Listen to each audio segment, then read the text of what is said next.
we are looking at. And the numbers of those categories also are important to take into account.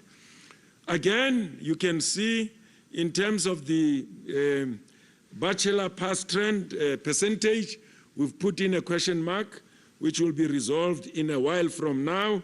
And you can see in terms of the actual number of bachelors, and I'm giving you, I'm releasing the results again unofficially. You can see that bar is higher than the bar of 2019, and the 2019 bar was the highest before this one. What I can't give you is the number, but you can see what is happening. Actual numbers, the class of 2020. Well, we can also say the Gauteng and KwaZulu-Natal account for almost half of the total number of bachelors in the country. You can see, the performance of those countries, those two provinces, that they account for almost half of the bachelors in the whole country.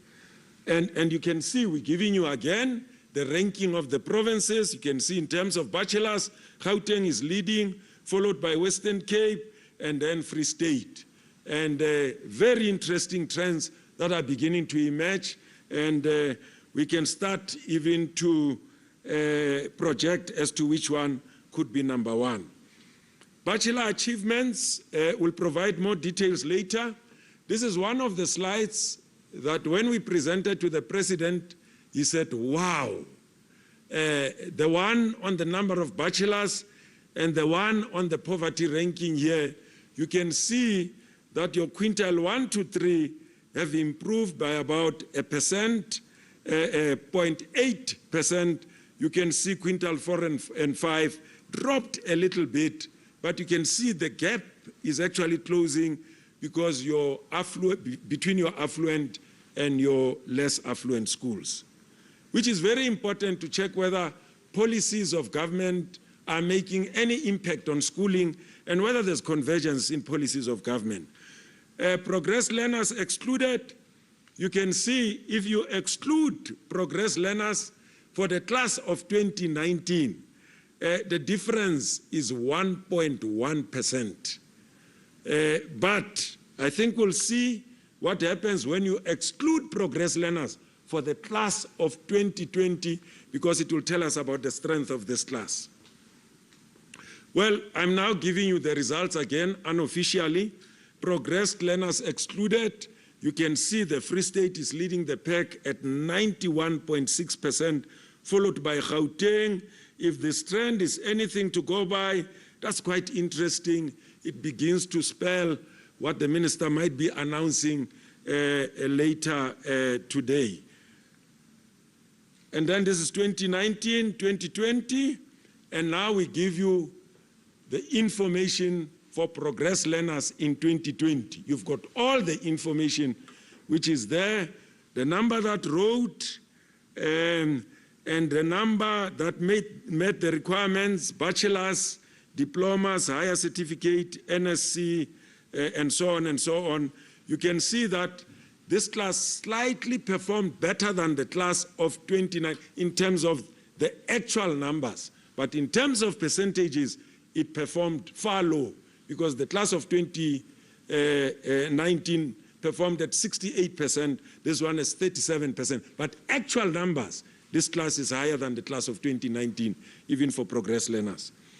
Well, you can see Free State is leading the pack of progress learners only, followed by Mpumalanga. As I told you, we're not sure whether number one is going to be Mpumalanga and so on. You can see the trend is beginning to emerge, and Gauteng number 3. Whether Gauteng will remain number 3 or whether it will go to number 1, I don't know. I see the HOD of Gauteng is here. The district manager of Tshwane South is here. Maybe there's something in the pipeline. They might know what I don't know. School performance by quintile.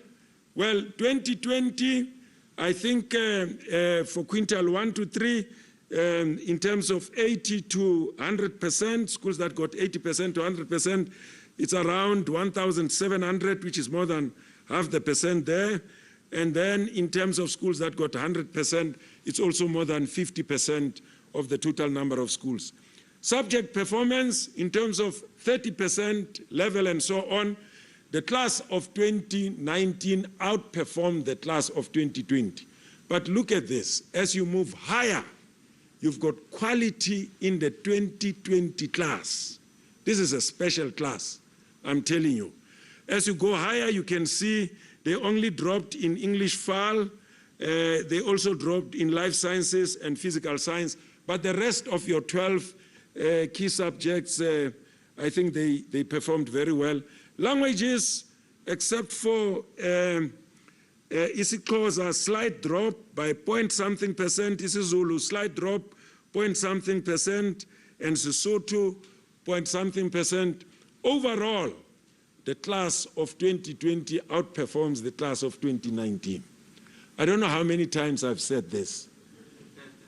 Okay, first additional language, only Afrikaans went down with about 2.2%, as you can see, but English, the class of 2020 outperformed the class of 2019.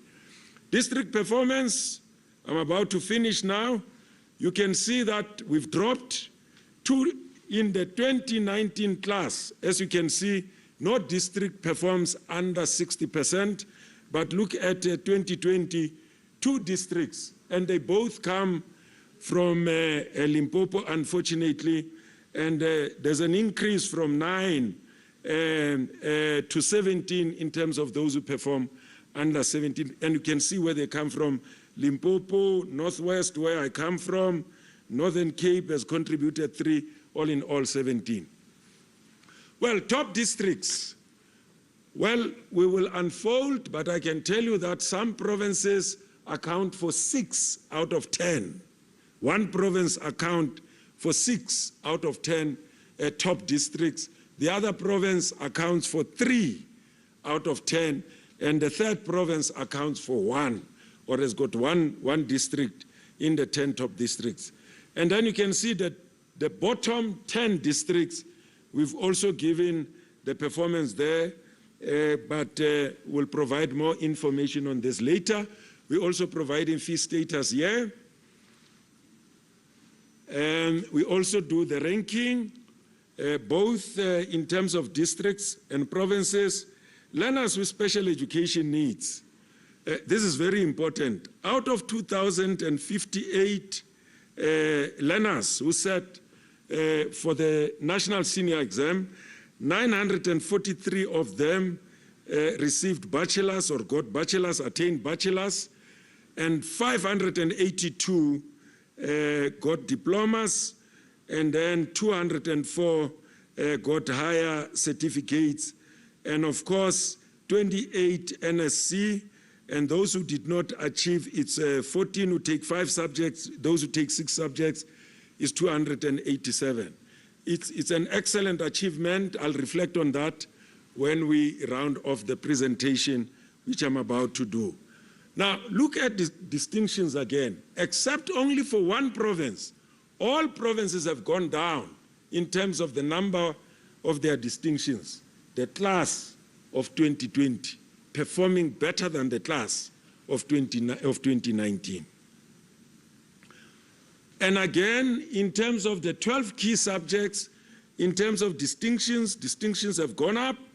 Afrikaans FAL has gone down. You can see history has gone down, and Maths Lit has also gone down, and physical science. But the rest of the subjects, you can see that the class of 2020 again outperforms the class of 2019. Now, distinctions from progressed learners. The distinctions obtained by progressed learners in 2020 far exceed the distinctions obtained by the class of 2019, and we're providing some of those details there. Social grants, all in all, 65.8% met the requirements, passed. You can see that 491,000 wrote, 323,000 of them passed. I think the minister and my colleague, Mr. Mkunu, the acting DG, will be very happy to learn that learners who are supported from social grants are performing this way. And here comes a very interesting picture, which I reflected on earlier on. Learners who are active performing at 84% pass rate compared to those who are inactive performing at 60.9%. There must be something that cushion, that provides the requisite support. It doesn't matter, the amount of money that is involved, but it does seem to make a difference from the data that we have in here. Well, you can also see the gender split. Unfortunately, ladies, I've got to say to you, I wish I could say something different. Boys are outperforming girls, which is not usually the case, but in this case, the boys are making good use of the social grant, and they seem to outperform girls. And then in terms of the three categories of the social grants, care dependency, child support, and foster care, child support is the highest in terms of performance, 73.6, followed by care dependency at 71.5, and then the third, which is the lowest at 69.8, is foster care grant. We need to study this, analyze this with social development, look at its impact in terms of the support that learners require. This is achievement by category in terms of learners receiving social grants. 138 of them are going to university, 138,000 bachelors, 118 diplomas will also be going to post-schooling institutions, and higher certificate 65, and NSC achieved 55, and those who got an endorsement 30. Correctional services, the overall performance in our juvenile centers is 86.3%, 86.3%, which is quite interesting. You can see 133 set for the exam. In fact, 133 registered or entered, 124 of them wrote, and 71 of them got bachelors, 23 diplomas, higher certificate, and the list goes on. These are part-time candidates and performing at 47.9, 55 of them entered, 48 wrote, 7 got bachelors, 10 diplomas, and 6 higher certificate. Now, this is the last part. This is the summary. The strength of the class of 2020, you can see they had more learners who wrote than the class of 2019, which is circled there. You can also see that they had a higher attendance rate or a lower absenteeism rate in terms of, coming to write exams for these papers that are indicated here.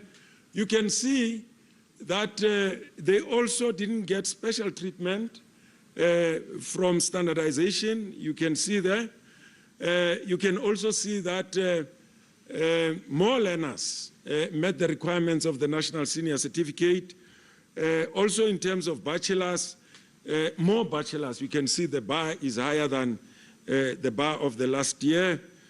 But also the issue of Gauteng and KZN, as covered earlier on, progress that we are making in terms of poverty ranking of schools, closing the gap between the poor and the affluent. Policies of government are beginning to converge. Progress learners excluded, you can see this class, it's right up there. And you can also see that in terms of performance 40% and above, it's outperforming 2019 class. In terms of the home languages, also performs the 2019 class. Distinctions again, just to remind you, but also in terms of the 12 key subjects, you can see again the number of distinctions for progress learners. Performance of part-time candidates, because fewer pitched for the exams, you can see they also improved all the way, performing better than the 2019 class. This is the summary of the results, which brings me to the end of this presentation. We have increased access social justice principles, more learners wrote the exams and more learners passed, and even more bachelors in terms of the actual numbers. In terms of redress, you can see the gap closing between the rich and the poor in terms of our schooling system, and we have provided numbers there to demonstrate the progress that we are making. In terms of equity, gender equity, girl learners doing quite well, and we are providing figures there even in some of the subjects where they did exceptionally well. In terms of quality, we're also providing some of the figures to reflect the progress that we have made in this class compared to the class of 2019 and previous classes. Efficiency, progress learners are learners who could have been left in the system. Some of them could have maybe dropped out. We're giving numbers of how many learners were secured in the system, the number of distinctions that they managed to achieve, including bachelors and so on. Inclusivity, out of 103 learners with special education needs who wrote sign language as home language, 100 of them achieved, which is not a mean feat. Look at the overall pass of learners with special education needs, 85.4% of the overall pass. And we also give him bachelor studies, diplomas, and senior certificate. Thank you very much, Dr. Polia, for indulging me. Thank you.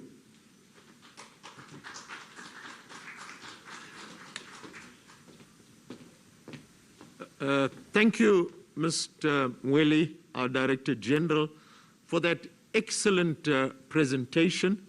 And I think the presentation has served All right, to... a very warm welcome to you watching SA Today here on SABC News. That is the release of the Matric results, which is set to start at 4 p.m. There is certainly a lot to celebrate. The class of 2020 has once again proved that in the face of adversity, the inner spirit is able to resurrect and do something extraordinary whenever the chips are down. So thank you very much, DG. The presentation has been extremely comprehensive, is given all of us much food for thought. And we are now going to take a short break. We have about 40 minutes before the live transmission, the live broadcast with our minister. So I'm now going to call upon Mr. Elijah Mslanga, our chief communicator, to give us the protocol regarding what happens between now and the official broadcast at 1600 hours. Thanks for being a great audience, and we will make the presentation available on our website after the official announcement by the minister. And the presentation that we'll make available on the website will certainly have the question marks removed. So you have another 40 minutes of waiting, and thereafter the cat will be out of the bag in terms of how the class of 2020 has done in the 2020 NSC exams. But thank you once again. You can catch a quick cup of coffee or an early supper and meet you again at 1600 hours with the Minister of Education. Thank you very much.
Yes, I'm listening.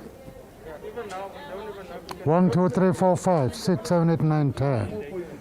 10, 9, 8, 7, 6, 5, 4, 3, 2, 1. Yes. 2, 3, 4, 5, 6, 7, 8, 10, 9. 9, 8, 7, 6, 5, 4, 3, 2, 1. 2, 3, 4, 5, 6, 7, 8, 9, 10. 10, 9, 8, 7, 6, 5, 4, 3, 2, 1. Come again. Yes.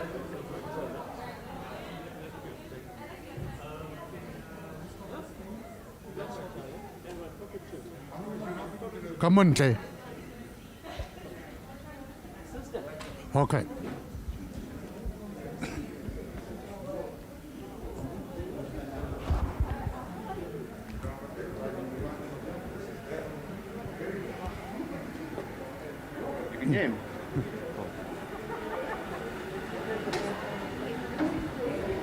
Okay.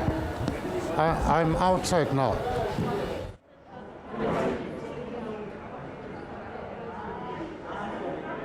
Want me to stand in front of the camera? Okay.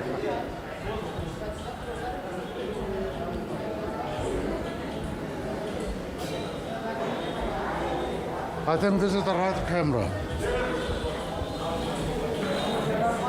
I think this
weird. Are there going to be ad breaks in this? Huh? The minister's not here yet. The minister's not here yet. Who? The minister. She's not in yet. And it's not yet 4, like it's like 57. Can I change the cable? Which cable? This one, the emergency. Okay, I don't know. With this one, I have these videos, right? Yeah. So it might need sound to play there. Okay, I don't know. You can, I guess, but you've got like 4 minutes. It's the second time.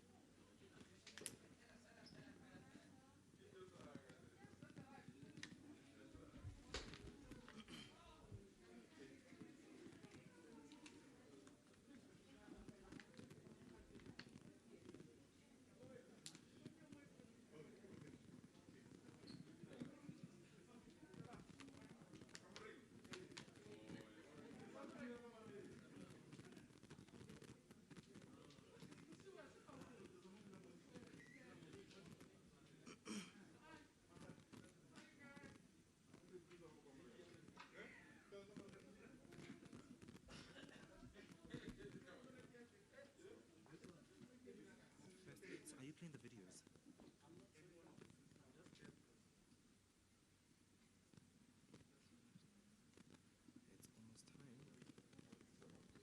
Okay, 3 minutes. I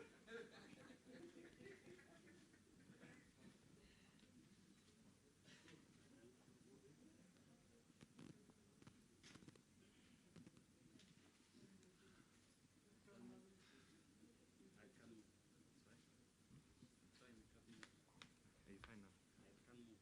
You can't move. Oh.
Ladies and gentlemen, you know, my mom is a health worker, and the minute I told her that I'd be given the honors to host this today, she told me to remind people,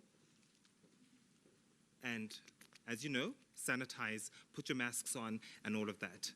Good afternoon, and welcome to this, the live broadcast of the 2020 Matric results announcement. Later on today, you will be receiving those announcements from the Minister of Basic Education, Matsie Angelina Motshekga, today. It is such a beautiful honor to be part of this occasion, and we're joined live from all the provinces across the entire country. Of course, the Gauteng Alengas are here joining us today because, after all, we are live from the GCIS in Pretoria. We also like to welcome live with us today, on top of having the Minister of Basic Education here, we would like to also welcome the Deputy Minister, together with the Director General and the MEC for Education in Gauteng, right here live with us. There's a lot that's going to be going on today, and the moment has all arrived for everything to be revealed. Ladies and gentlemen, before we continue, please do watch this.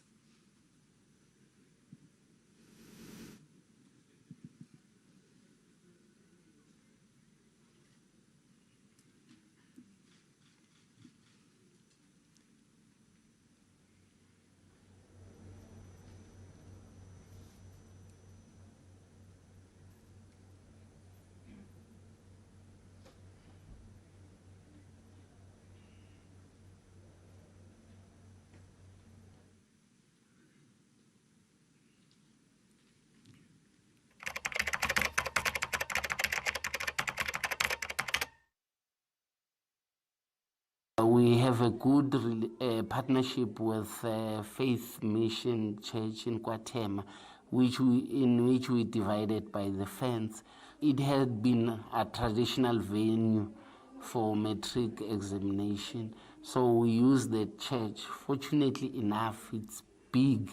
It did accommodate all the 309 learners, even though it was a little bit challenged because the kids had to face one another, meaning that half of the matriculants would face the other direction, then half would face the opposite direction. So basically at the midsection of the church would have a pathway from the door to the hall, so that when invigilation is taking place, other teachers would be on the left, other teachers would be on the right. Fortunately enough, the church is big enough, so we were managed to accommodate all the learners, even observing the COVID-19 protocol. Thank you very much for that. As I stated, I will be your host for this afternoon. My name is Itumeleng Kenneth Mohanu. I'd like to call upon the Deputy Minister of Basic Education, Dr. Regina Mhauleme. Please, could you come forward with your welcome remarks? Thank you.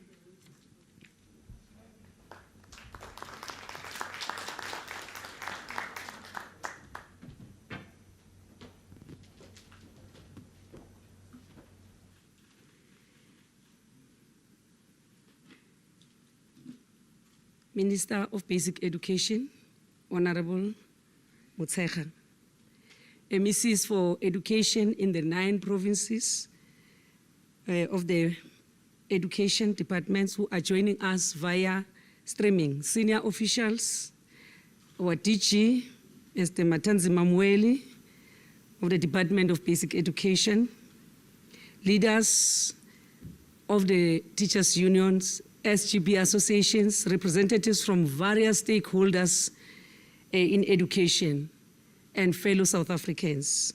Sanbonan.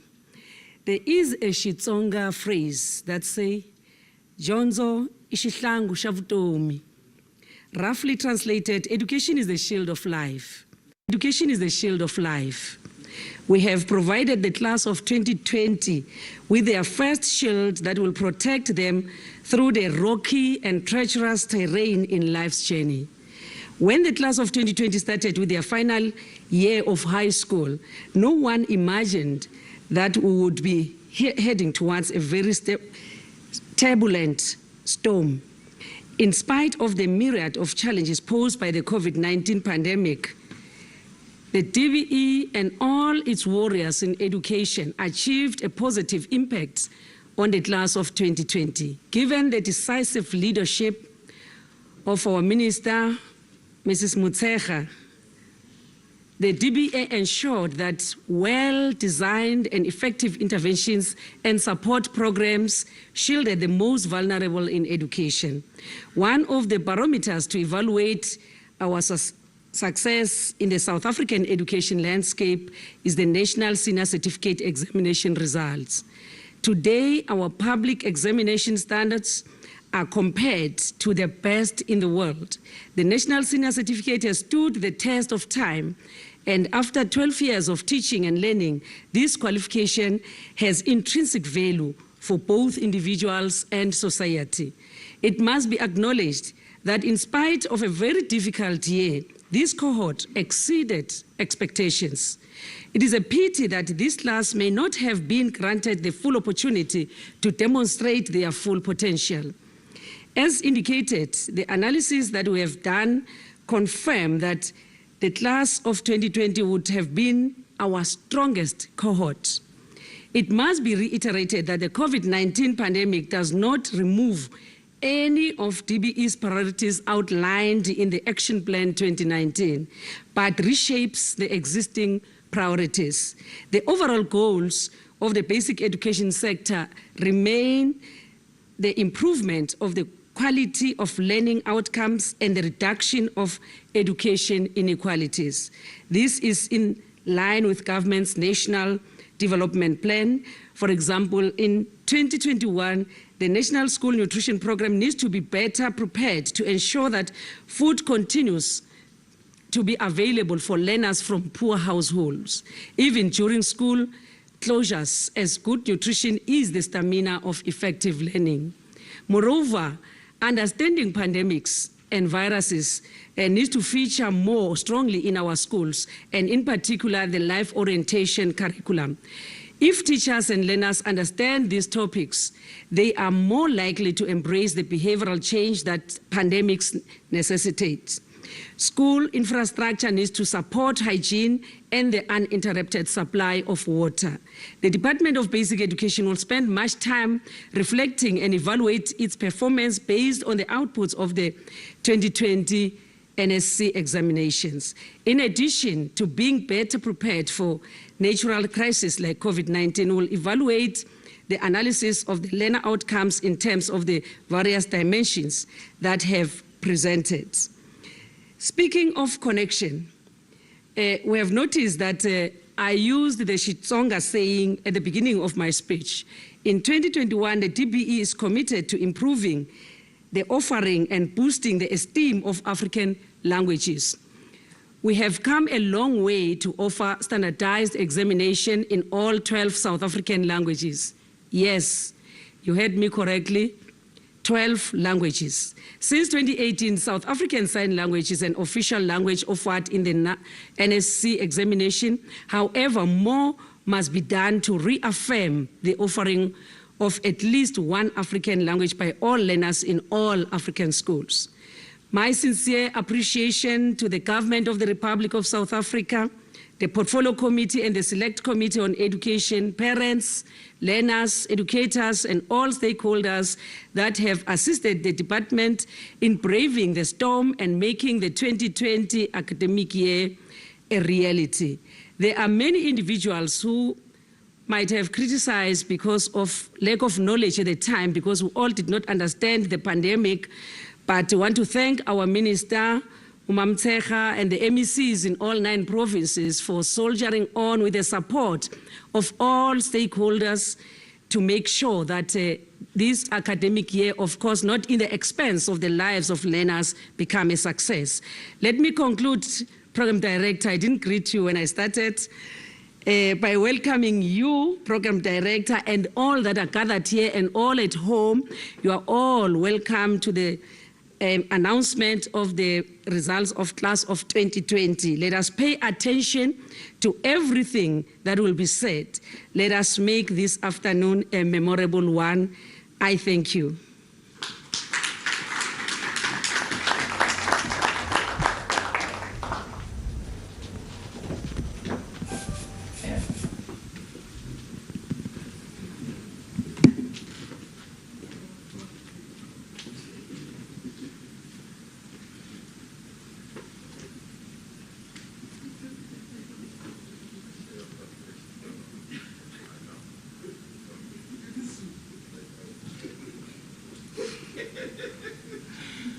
Thank you very much. That was the Deputy Minister of Basic Education, Dr. Regina Mhaule. Thank you very much for that, Deputy Minister. What a year. And I'd like to repeat and say what a challenging year, particularly for education. And I think given those very challenges, Deputy Minister, I must say, I must commend you and your team. You guys have done quite a great job. And congratulations, by the way, for that. I am soon going to be asking the Minister of Education, Minister Njimuteka, to come. But before I ask her to come, please, could we watch this?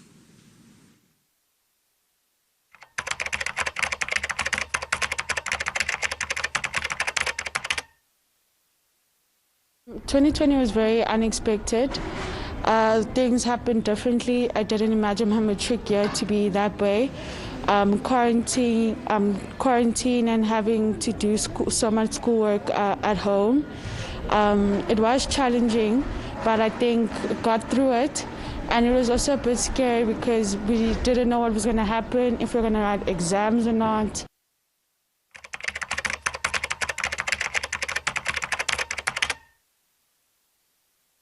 My biggest fears was that I thought I wasn't going to finish matric. and also not writing exams, because we never wrote, in the beginning, we didn't write exams at all. So I didn't even know if I was going to write my final exams. And yeah, I think it was just the fear of not finishing and having to repeat the matric year.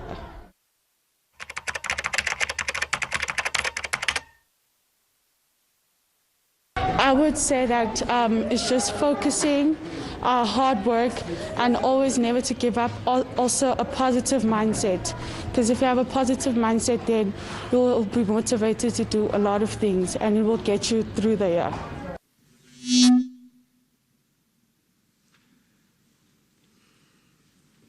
Wow.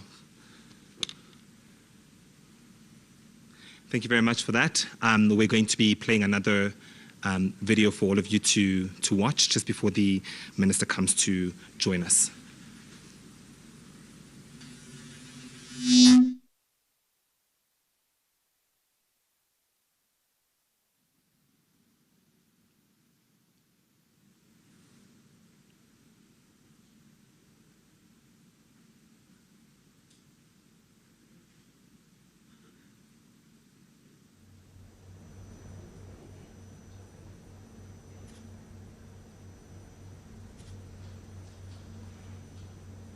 We're having, again, some technical difficulties in this regard. I know we're all gearing up to be listening to the Minister Me-Angie Motshekga to come and announce the 2020 results for the matric class of that year. If you could please just help me welcome Me-Angie Motshekga.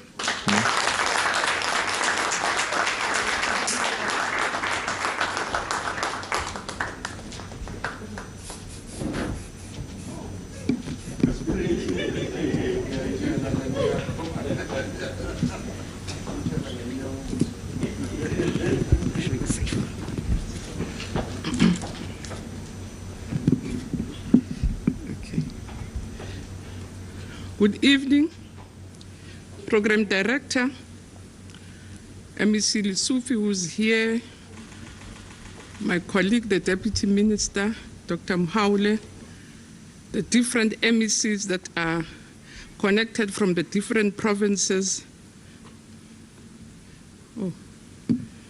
our senior officials, DG, and heads of department in different provinces, our partners in the sector, our teacher unions or organized labor, our parents, our learners, the most important people this day, and members of the media. Indeed, Program Director, we are gathered here to announce the 2020 National Senior Certificate Examination results. We are announcing these results in the context of what the NDP enjoins us to do, which is what we always repeat, and I quote, that by 2030, South Africans should have access to education and training of the highest quality, leading to significantly improved learners' outcomes. It says the performance of South African learners in international standard tests should be comparable to the performance of learners from countries at a similar level of development and with similar levels of access. A close quote. It is without doubt that the 2020 academic year will be remembered as the year that not only presented major health challenges, but a year that, that the entire world was engulfed by novel COVID-19 pandemic, and government with its partner departments and its strategic partners worked very hard to strike a balance between saving lives and saving the year of 2020. We heard one of the learners says he was worried about having to repeat matric.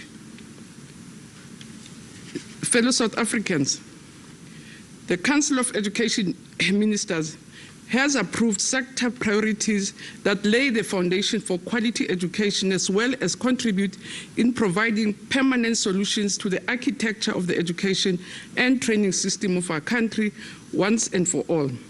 And these priorities inter alia include improving foundational skills in numeracy and literacy, which should be underpinned by a reading revolution.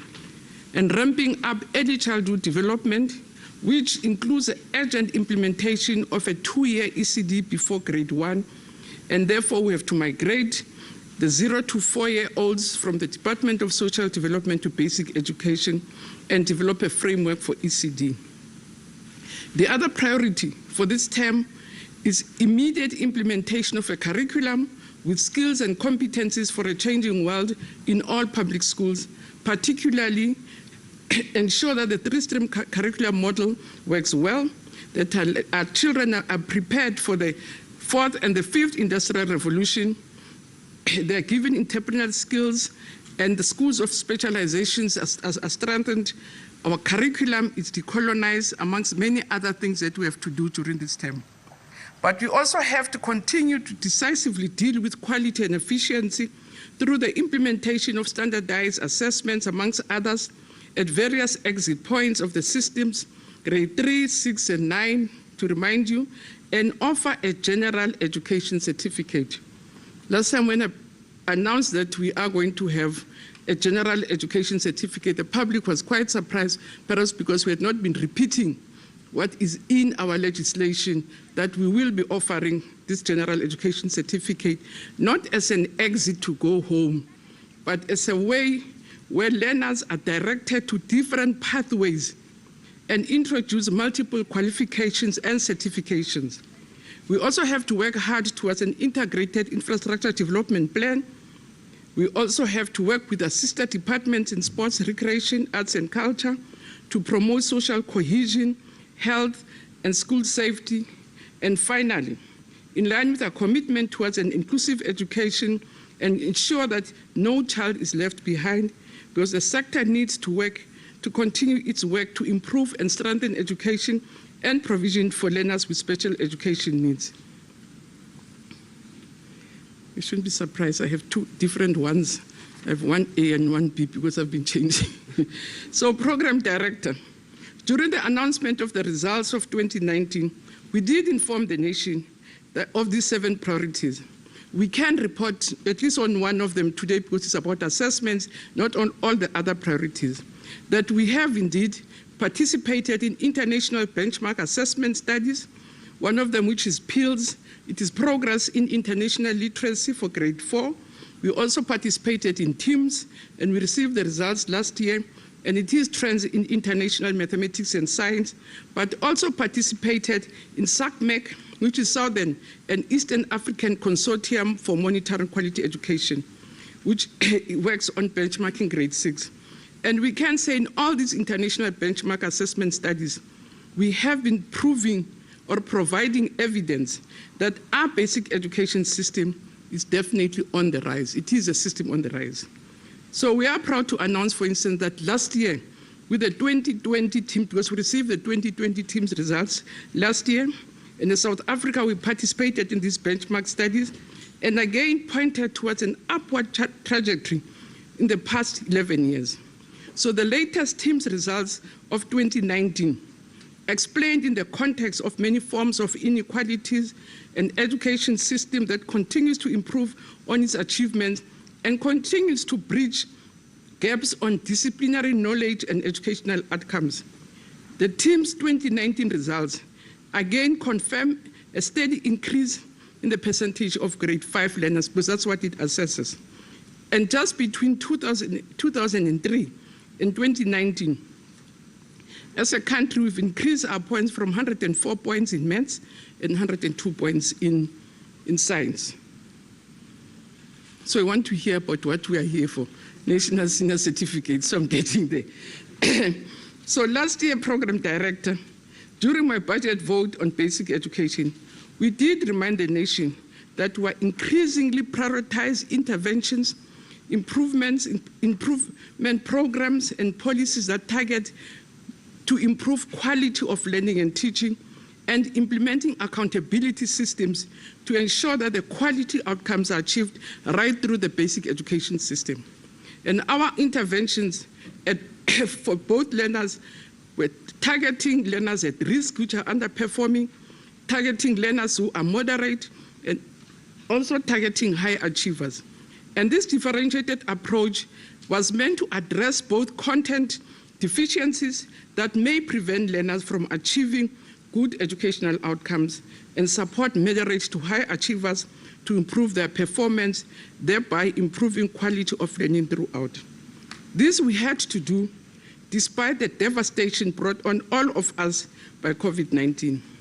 We had repeatedly informed the nation that our interventions were not only confined to saving the 20 academic year, which was an understandable concern from different communities, but we also worked very hard as a sector to ensure that we contribute towards the saving of lives.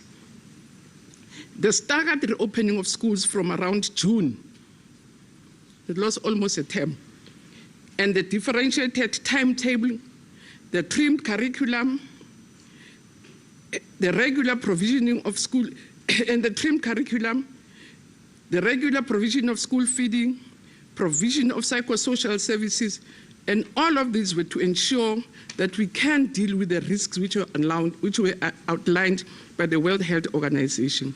But World Health Organization says this about school closures, and I quote, it says, during COVID-19 pandemic, prolonged school closures may result in a reversal of educational gains, limiting children's educational and vocational opportunities, as well as their social and emotional interactions and development.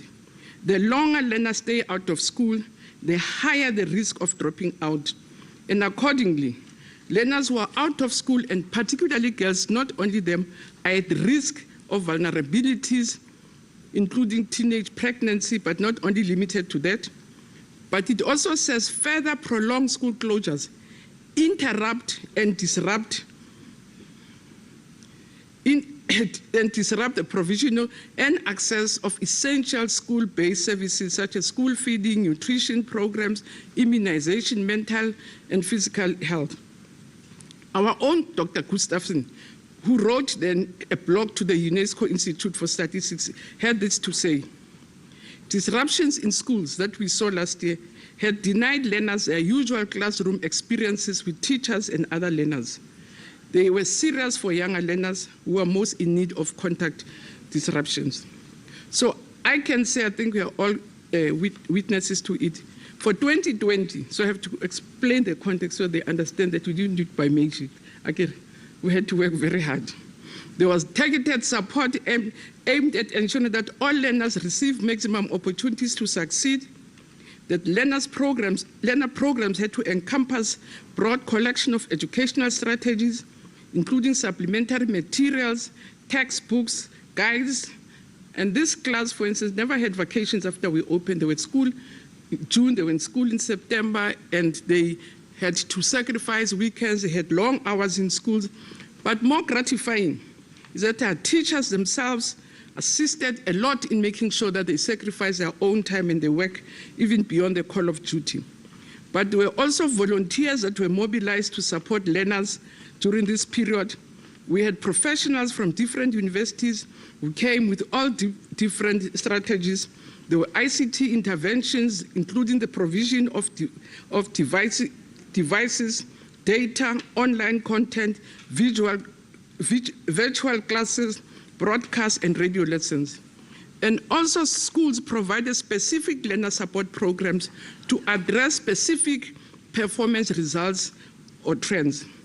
The different NGOs in the country, corporates, and all different corporates, and we really want to thank Corporate South Africa, different institutions of higher learning, the different committee groups, and volunteers came to the party to support us. For instance, the National Education Collaboration Trust, through its WOZA Matric, campaigned and worked very close with their partners to make sure that indeed we support the class of 2020. And for that, we remain eternally grateful. We also want to commend all our learners, our teachers, our senior management teams, our support staff, parents, and our officials for the resilience they have shown in braving the novel COVID-19 pandemic, so that we're not scared ourselves. But we felt we have to live side by side with the corona for the sake of our children and their future.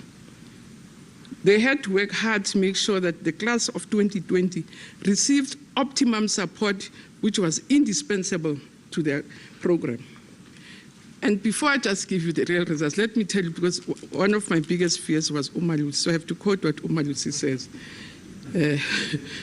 After the leak of the maths and science papers, that's why I said, let them rewrite. I don't want headache, so I don't want to go and fight with Umalusi. So it says, and I quote, having noted with concern the serious irregularities regarding the leakage of mathematics paper 2 and physical science paper 2, Umalusi says, it's a pity I'm reading it, you won't see my emphasis.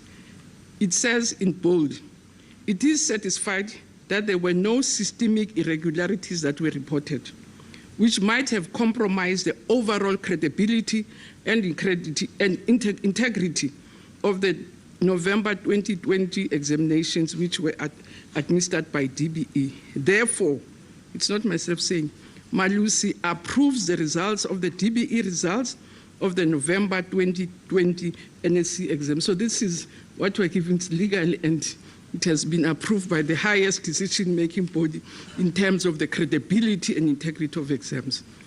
So I really want to advise all of you to go and read fully. So we don't have enough time to really go through what Umalusi would have said. This class, it's the second cohort that wrote 12 subjects, offering the South African Sign Language as a home language, which was written by 100 candidates. It's the cohort that wrote civil technologies, mechanical technologies, electrical technologies. It's a second year that we're presenting that. And each of these areas have technical mathematics, which I'm told is sometimes more difficult than your usual maths, and technical science, which was written by about 40,856 candidates.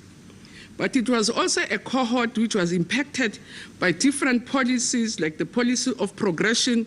Normally, with the policy of progression, the previous years, we used to encourage learners to only write subjects that they were ready with and assist them to write the remaining subjects. But this year, they all had to write all 6 subjects in one sitting, so there was no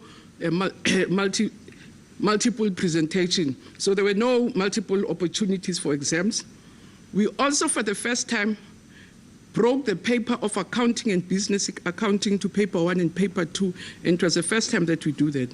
But also, to our pleasure, in 2018, DBE and universities agreed on to abolish your designated list of subjects, which means every subject will qualify learners for universities, which was not the case in the past, and it was a problem. So this year, we had a total number for 2020, number that was registered, which is 725,034, and of those, 607, 226 were the full-time candidates, which we will report at length with, and then the others won't be reporting on today. And the 117,800 were part-time candidates. Again, the results will be contained in the full text. I won't be able to go through them. So in addition to the full-time and part-time candidates who enrolled for the 2020 NEC exams, we had to combine the June and the December exams, which then led us to a total of more than 1 million learners or candidates at one single sitting, which was a new phenomenon for us, which presented major logistics for us. So for these exams, there were 147 question papers that were set. We printed 8 million question papers and produced or had to mark 706 million scripts. And they were delivered in the different centers. As you could have, the teacher said, we had to break up because of social distancing. We needed more centers, more invigilators. We had almost 65,000 invigilators who had to invigilate our exams. And we had to appoint 45,272 markers, and who had to go and work in 179 marking centers. And I'm told that the DG visited all 179 marking centers to check if things were going well. So thank you very much, DG. So from the outset, I really want to advise that people should go and get the comprehensive statement from our website, which will give you all the details and profiles of our learners. So after going around, so you want the real story. So in the 2020 National Senior Exam, we saw, as I say, 70,560 learners which were progressed. So these are the learners that would have deemed weak when they're in grade 11, but felt that let's give them extra help. So which means we took this decision in 2018. And I'm sure if MECs knew that COVID was on the way, they would have said, no, we will not have time to give special support to learners who are not strong enough. But by the time the corona arrived, they were already in grade 12. They couldn't send them back to say, no, you need extra help. We don't have time and opportunity to do that. So 70,000 of them went through. More than 65,000 sat through the exam. And we can say of these students who needed extra support, which we couldn't offer in 2020, more than 24,000 of them passed.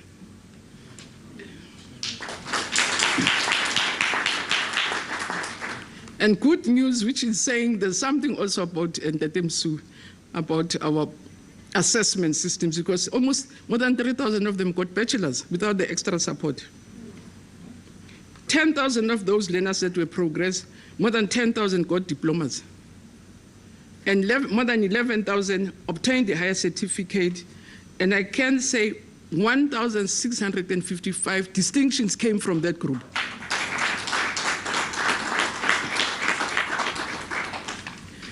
So we are very encouraged, despite the fact that because of the challenges we had in 2020, we're not able to support them fully.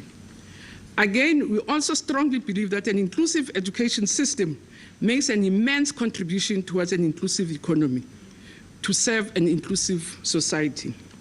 We have, in the past few years, included tracking methods to track our progress in the performance of learners with special needs. So, Program Director, I can say from the 2020 group, more than 2,161 learners with special needs sat for the exam, and amongst those, 2,058 passed.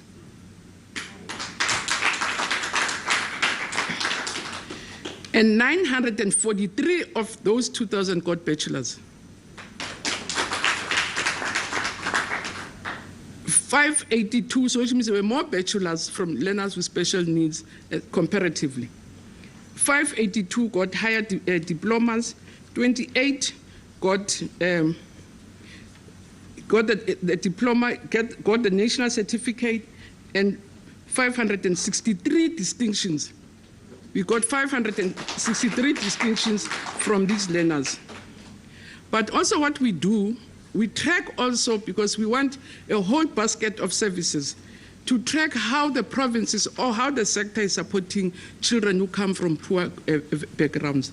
So we track the performance of non-fee paying schools. And we can say of the 600 and something that wrote, 607, 275, 615 learners from no-fee schools got bachelors. 115 of them got diplomas, which in a way for us this year, and DG tells me that we had more bachelors this year than we had in the previous years. So it means, I think, when the going gets tough and people get tough themselves. So this class has really made us made us proud. Did I say poor? Proud. So it means we're beginning to get more learners coming from poor communities, making it also in terms of high quality passes. So while the imperatives relate to equity and redress are systematically addressed, we must admit as a sector that there are stubborn inequalities that remain in the system. And government must continue to be applauded for its pro-poor policies, but it must continue to work hard to continue to close the gap between schools that serve the poor and schools that serve affluent communities, and that's what we're working on. But I'm also proud, as I said, the Minister of Social development will pronounce more on learners that receive social grants. Again, in our full report, we have categorized that learners who are on the social grant, how many of them got this and how many got what. But the other section that are really, it's in a different paper because the speechwriter had not included, I said that to me this is important, about restorative justice on beneficiaries.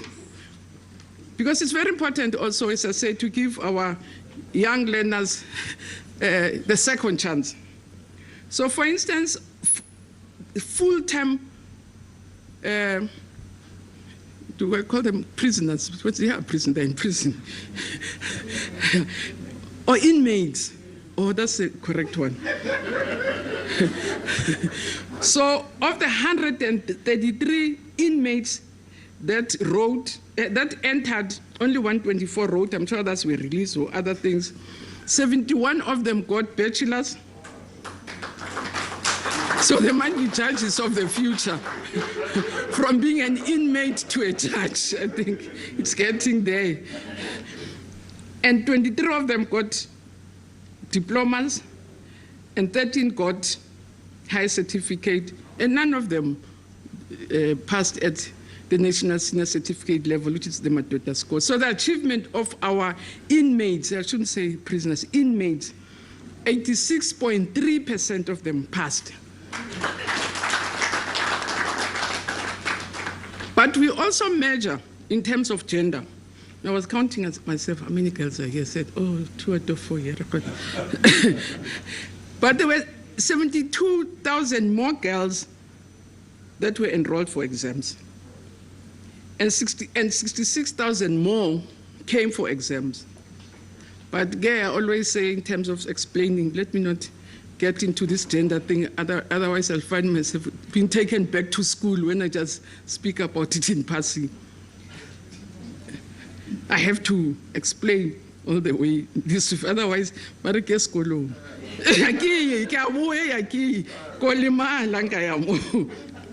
so the results are, which is normally not the trend, 76.7% of the boys that wrote passed, against 75.8% of the girls that passed.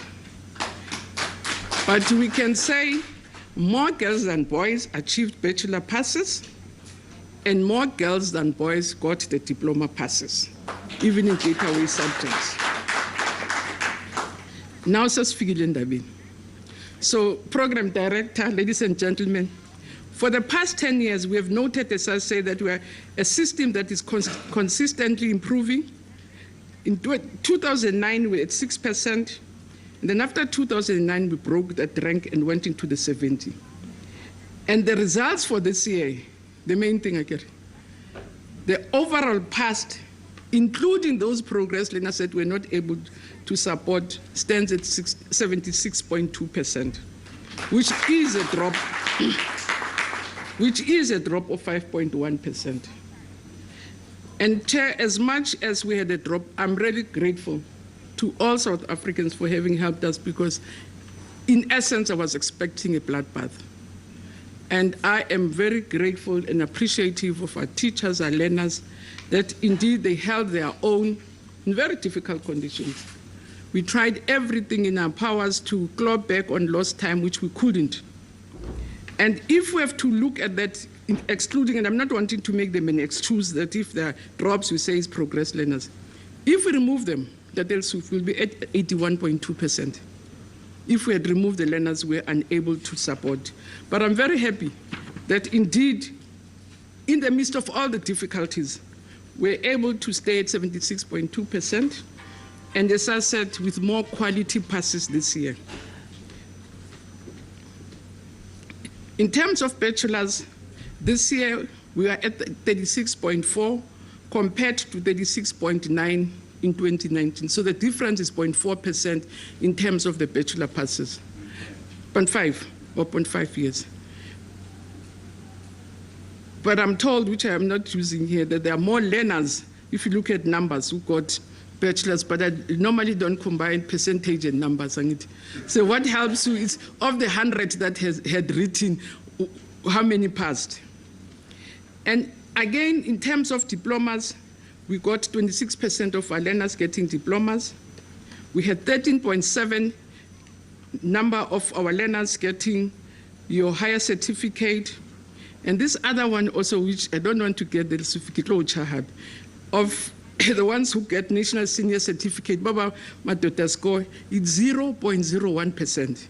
So only 61 of them will have been passed at your national senior certificate, 0.01%. So we want to say 177,000.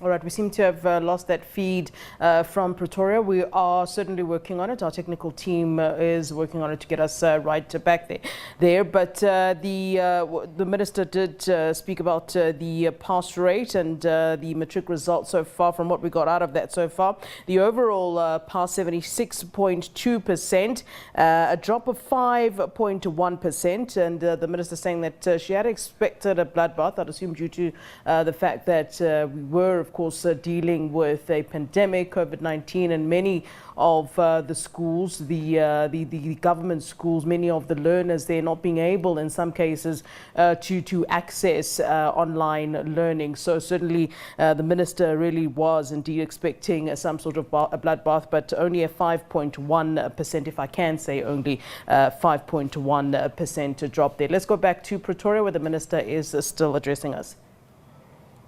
The Free State, again, that has taken the #1 spot. Next year. They got 85.1%, which is a decline of 3.2% from 2019. Gauteng got 83.8%, with a decline of 3.5% from 2019, 4%. The KZN was highly impressed with K. It's a big province. It has the most learners in the country and a very difficult terrain. They went to position #4.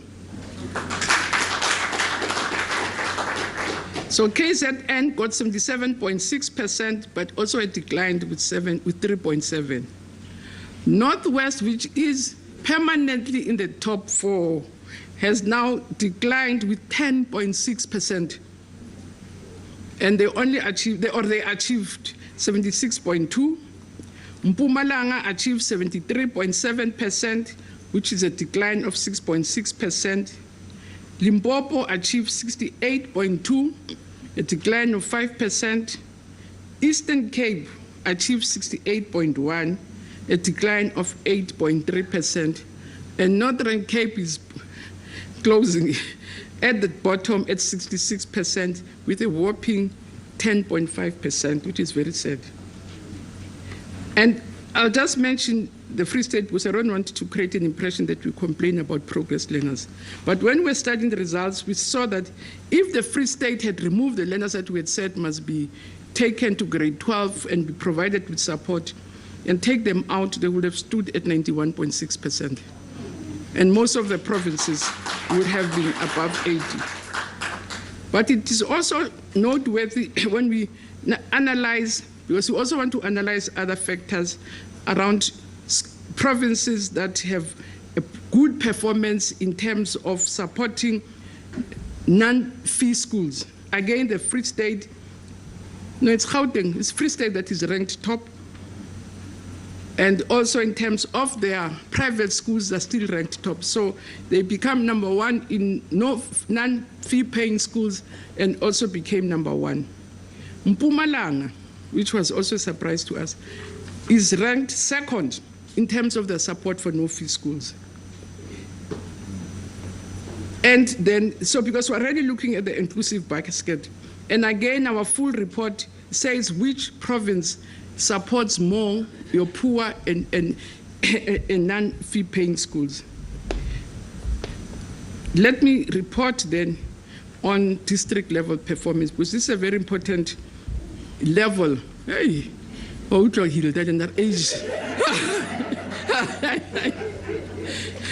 because the NDP recognizes districts as a crucial interface of the basic education sector in identifying best practice, sharing information, and providing support to schools. And the continued growth in the performance of districts is closely monitored by ourselves and provinces, from the monitoring and oversight of the performance of all schools, the fee-paying, the no-fee-paying schools, the subsidized special schools, and not only special schools, also your schools of specialization also are monitored at this level. And I must announce the top 10. And maybe Hilda knows why why I invited her as my special guest.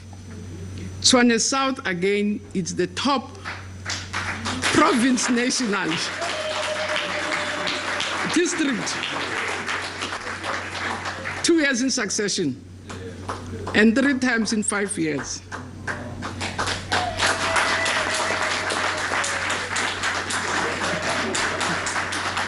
And it's good she's relating for herself because she's leaving the sector in March, and for that I really want you to join me to thank Mekekane for great service to our children in the country. Thank you very much. The second district is Gauteng West, the Big South. We're always. The third district is Gauteng North. The fourth top district is Johannesburg North in Gauteng. And the fifth top district is Sedibeng East in Gauteng.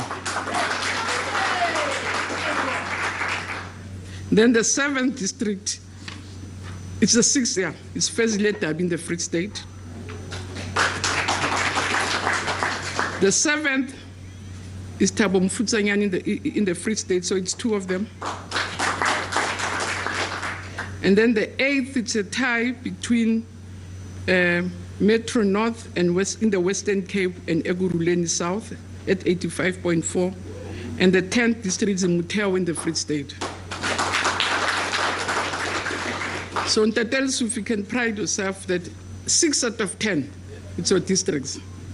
And thank you very much also for the great performance. But we also analyze in terms of provinces to say in the provinces which are the top districts, because that also helps us to have a sense that it's the top 10. I also had the bottom 10, and Matthew says, no, let's not do shaming today. Which had helped at some stage, and I'm really sad that Digo passed away, because it was in the shaming that I came to know him. When the Butterworth district was at the bottom, and I said when I was announcing results to say this district, then he phoned me the next day to say, please, let's come and talk and see how we can help my district. And from that year, we had a very productive interaction with him, is to come here and mobilize Bakas and say, let's make sure that we educate our children. And he really, for all the years, and may his soul rest in peace. But the team in the office says, let's not get into name shaming. So in terms of the top districts in the different provinces, in the Eastern Cape, the leading district is Nelson Mandela. It's 75.5, and I really want to say to Tatu Gonzolola Siabulela Tatu for really holding that province, especially that district, high at all times. In the Free State, your competitor, Kekan, Dr. Chuta, and I'm sure he's relieved that we're leaving this year, so he can he can claim his spot of #1 district, but he's the leading district in the Free State. In Gauteng, I've already mentioned that it's Tshwane South, Mekekane, it's ranked nationally, and as I said, the second year in succession and 3 times in 5 years. And indeed, Mekekane, we want to take this opportunity to thank you and your team in the district for a sterling job. and want to say fare thee well in your deserved break, and all of the best. You have been a loyal and a good servant of the people of South Africa and her children. Thank you very much.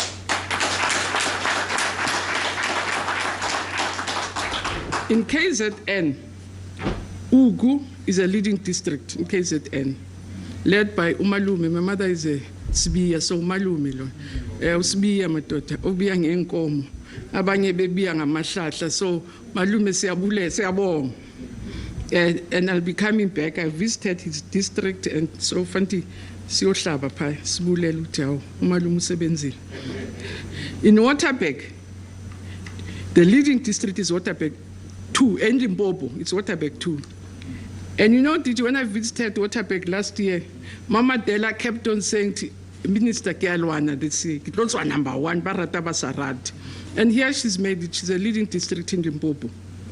In Bushabela, the 2 leading districts, and which are tying, it's Umagoba and Tatemaja, and I want to say, Bantonabake Sibonga kakhulu.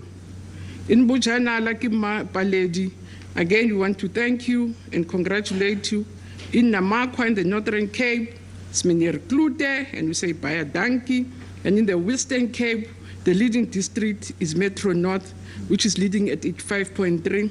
And again, we want to congratulate that district. So I could see the program director, program director. Second more conclusion. So indeed, to our district directors that we always meet with every term, I'm really looking forward to our meetings to share experiences and best practice. We also wish to thank all the district directors for their hard work, because indeed, they are the last mile towards the centerpiece of our sector, which is schools where the learners and teachers are.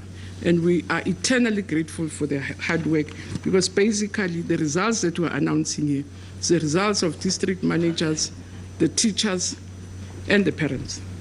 So program director, gentlemen, in conclusion, there's no doubt that we really have that the system has begun to reach the desired stability. Don't say the desired goal, stability. We needed to get the stability for us to get the right traction, which is healthy for a large system as large and as important as ours.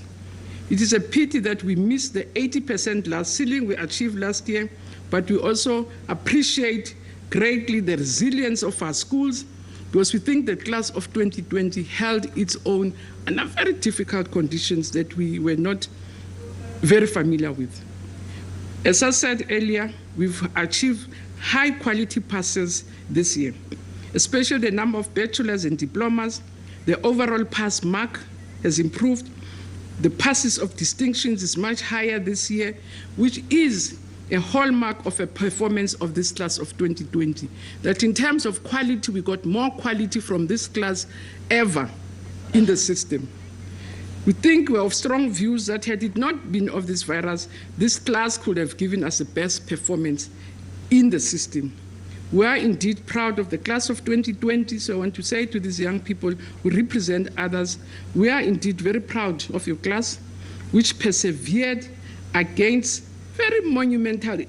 such monumental challenges that our system was never exposed to in the past. It has been characterized by resilience, which withstood an unprecedented test of administering an examination of the largest number of candidates faced by the worst pandemic in human history. So for that, DG, we are very grateful to your team and our officials. In celebrating the great achievements of the class of 2020, we also want to thank our principals in schools. We're always there in the evening, the morning, Saturdays. We really want to thank our school principals. We want to thank our teachers whose results are the ones that we're announcing today.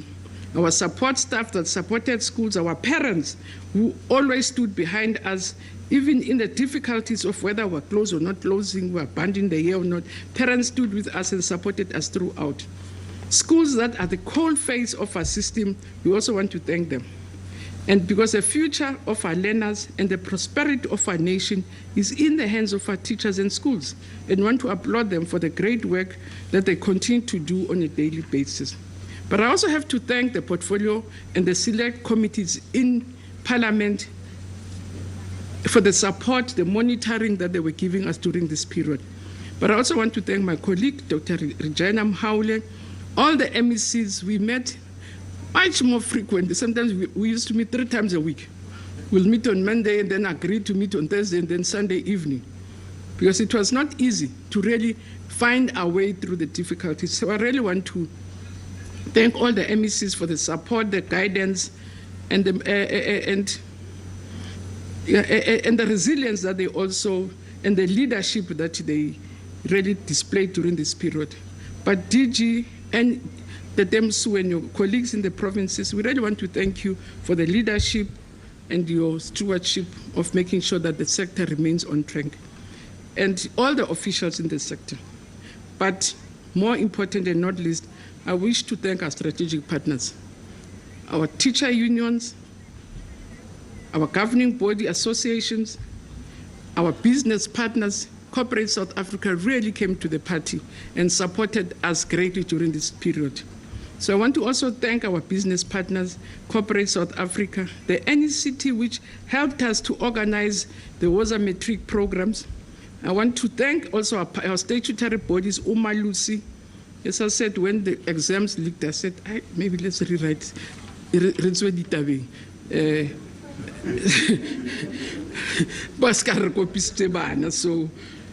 So we want to thank them.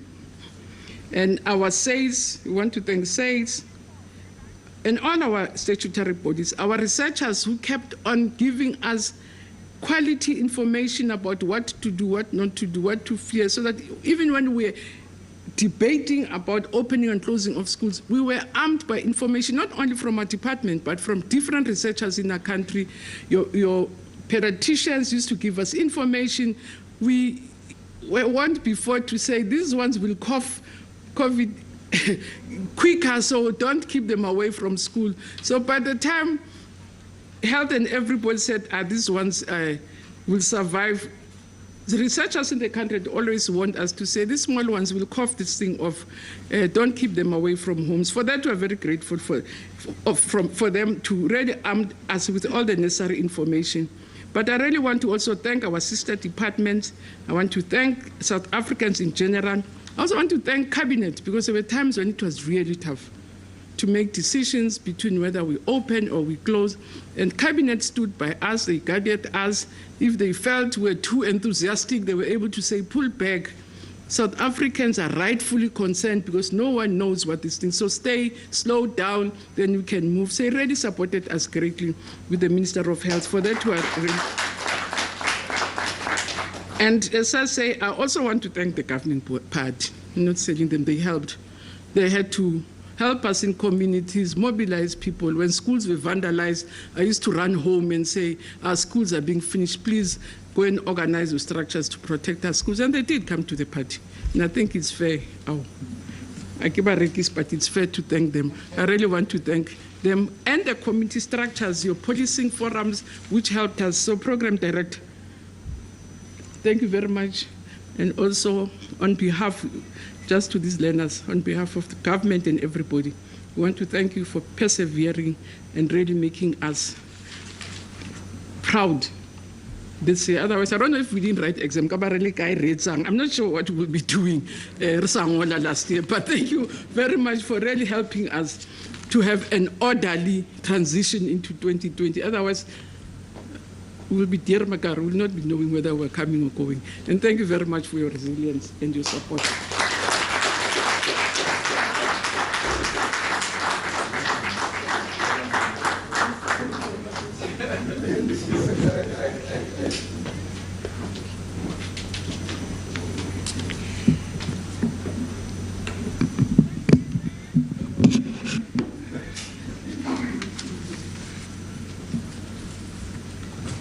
Thank you very much, Minister Motshekga. That was the Basic Education Minister, Minister Angie Motshekga, who was announcing the 2020 results for the National Senior Certificate. Please, once again, let's give our learners a round of applause.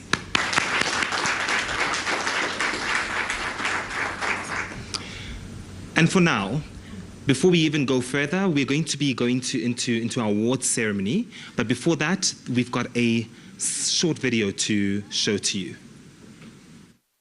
Kids, I would like it if we could find young people to write a nice message to other kids to say, come to school every day. So we need something by the kids for the kids. So if we can get a nice voice by a child, someone youthful, someone with lots of energy, all the way.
Well, what did you think about that? Did you hear that the video actually features the voice of the Director General, Ntate Mueli?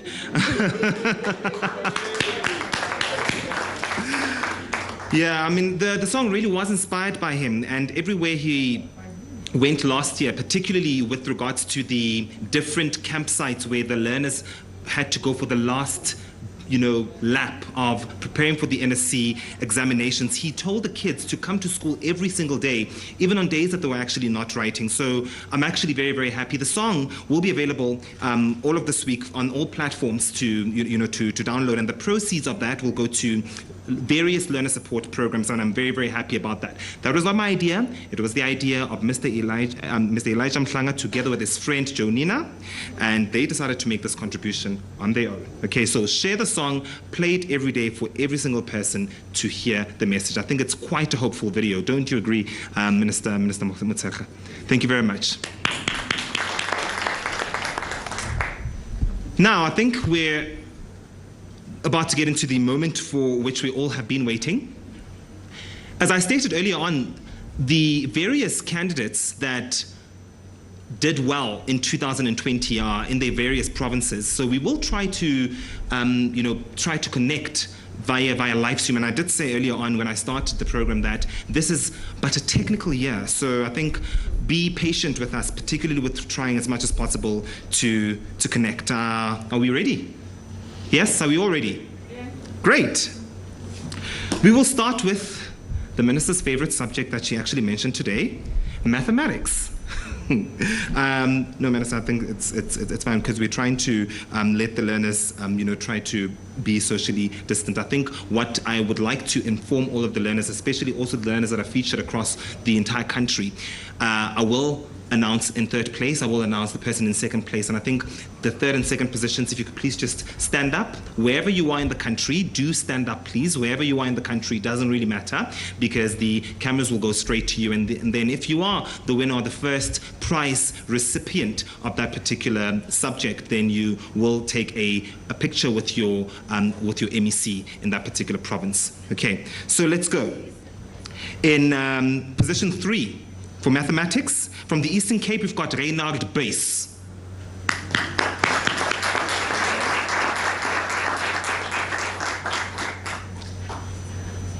In second place, we have from the Western Cape, Verin Naidu.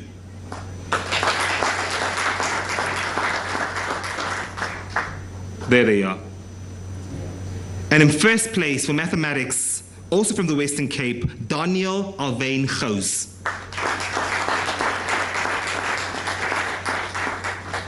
Let's give them once again a wonderful round of applause. Those were the top learners for mathematics.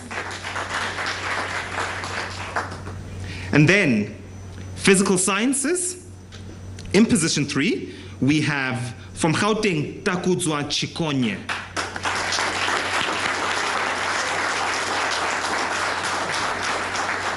Congratulations, Takudzwa. I must say, MEC Lesufi, that Takudzwa is actually a learner of one of my friends and colleagues, so I'm actually quite proud of him. Well done. And in second place, we have Stephanus Johannes Krier from the KwaZulu-Natal province.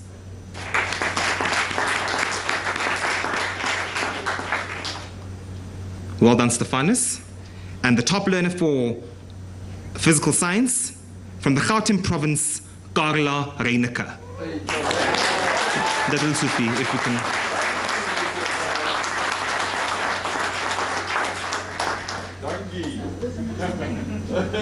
And that will suit me, if you could please just come and take a picture with the top physical science learner. Thank you so much, Minister. Well done, well done. Here.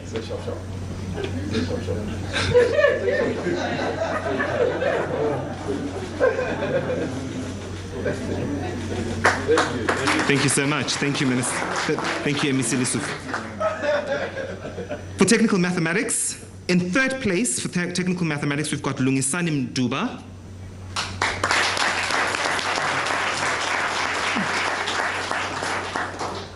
In second place for technical mathematics, from Mpumalanga province, we have got Ntobisi Brian Hlachwayo.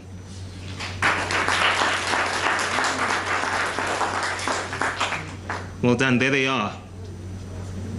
And the top performing learner for technical mathematics, also from Mpumalanga, we've got Peace Sipiwe Pangisa. Peace Sipiwe Pangisa.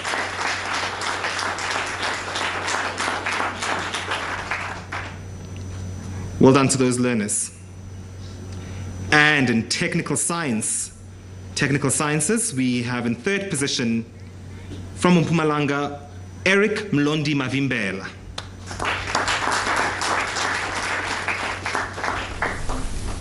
In second place, from the KwaZulu-Natal province, we've got Mcebo Lindoguhle Mthethwa.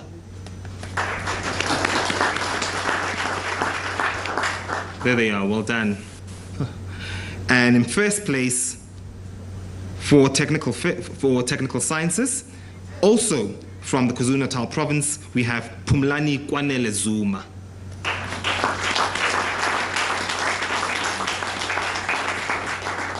There is, well done, Pumlani, well done.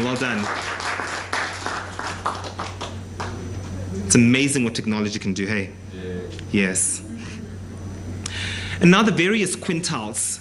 As most of you would know, South Africa has got 5 quintiles, and we divide our schools into the various quintiles. We will begin with quintile 1. So the third place learner from a quintile 1 school, all the way from Limpopo, we have Pearl Khoza in third position.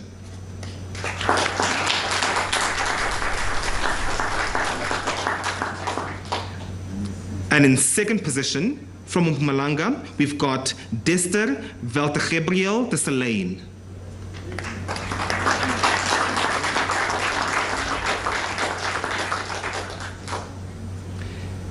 And the top performing quintile 1 learner, we have from Gauteng, Blessing Mlambo.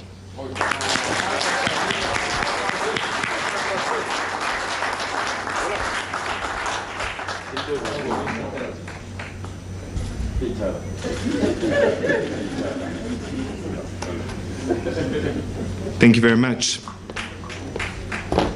Quintile 2.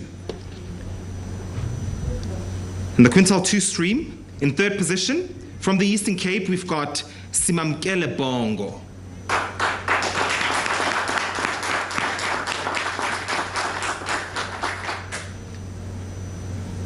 And in second position, we have from KwaZulu-Natal, Tembelihle Innocentia Apilile Tsengane.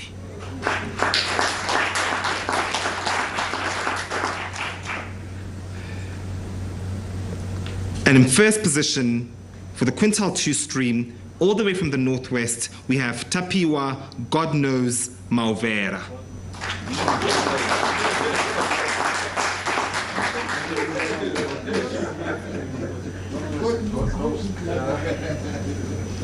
Well done to those learners. And in quintile 3, in third position from KwaZulu-Natal, we have Luyanda Kuzwayo.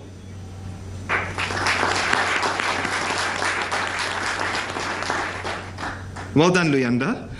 In second position, we have from the Western Cape, Ayabukwa Nombela.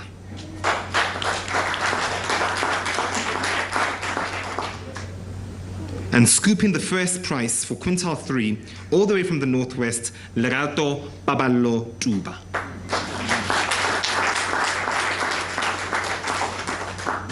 Well done. And for the quintile 4, in position 3, from the northwest, we have Yana Geyser.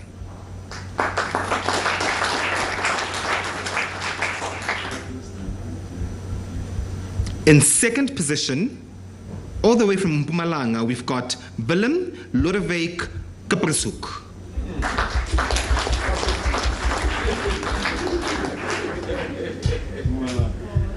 Well done. And the top quintile 4 learner, all the way from the KwaZulu-Natal province, we have Deepika Sumaru. Well done.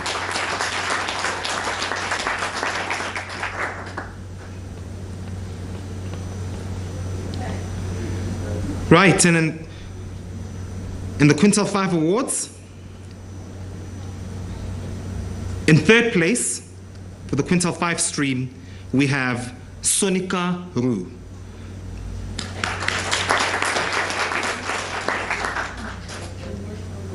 She's from the Western Cape. Sonika Roo, all the way from the Western Cape.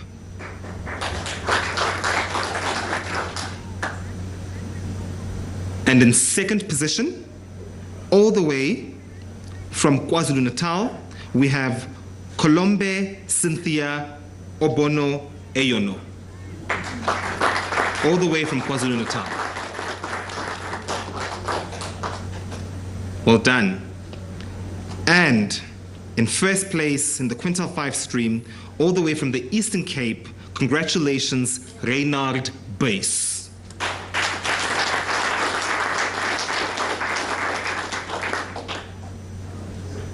Now we have two special ministerial awards. The first goes to one of our Gauteng learners. Her name is Della Rose Cooper. Congratulations, Della Rose. If Minister, if MEC Lesotho, please.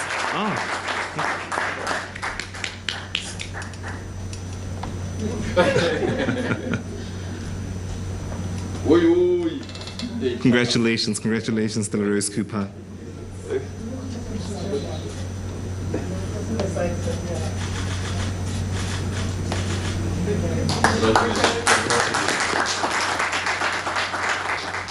Against all odds, hey. And the next special award goes to, all the way from the Western Cape, Sonia Jemima Jonkers. All the way from the Western Cape.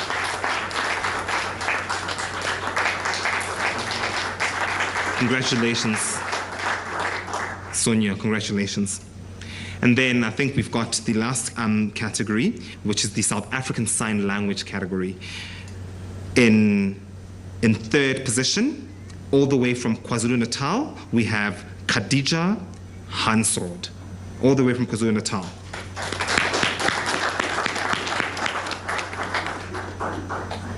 And in second place, all the way from KwaZulu-Natal, we have Sinoyolo Sisekelo Ngubani.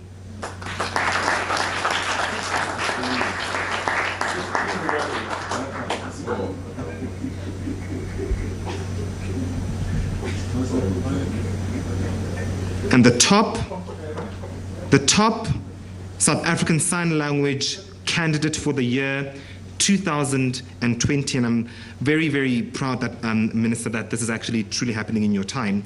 The top learner for South African Sign Language is Daniel Johannes Eminus.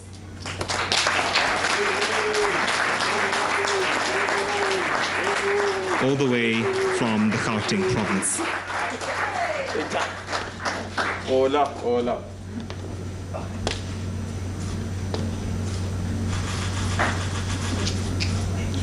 Later. Congrats.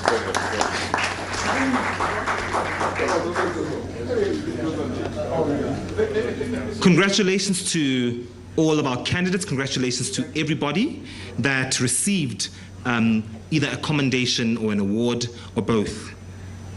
Ntatemweli, where were you when I told people that you were featured in one of the videos, and the house went quite joyful? I'd like to call you up to come and give the vote of thanks, please.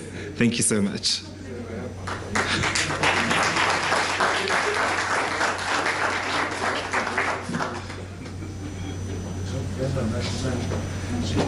I will just give you this. I'll take it in my place. I'll mention it. Okay.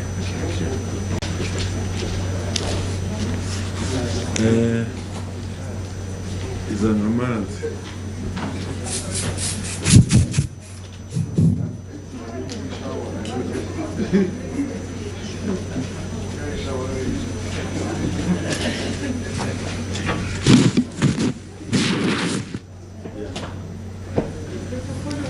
Thank you very much, Mr. Ngobeni. It will be mentioned, Minister. Thank you, Mr. Ngobeni. I will recommend you for a performance bonus. Yeah, provided that it's approved by the Deputy Minister and the Minister. Program Director, thank you very much. Let me start by thanking you for navigating this afternoon for us. You did an excellent job. Can you please put your hands together for the Program Director? Thank you. I also want to convey our greatest word of appreciation and thanks to the class of 2020. You are our superstars. You are the best ever. You have proven that performance cannot be based on overall pass rate only. There are many dimensions to performance, and you have demonstrated that, and we are eternally grateful. We are very proud of you, as the minister said. The minister likes saying, the world is your oyster. We have prepared you for 12 years, and we are proud to release you to the world. Let's put our hands together for the class of 2022.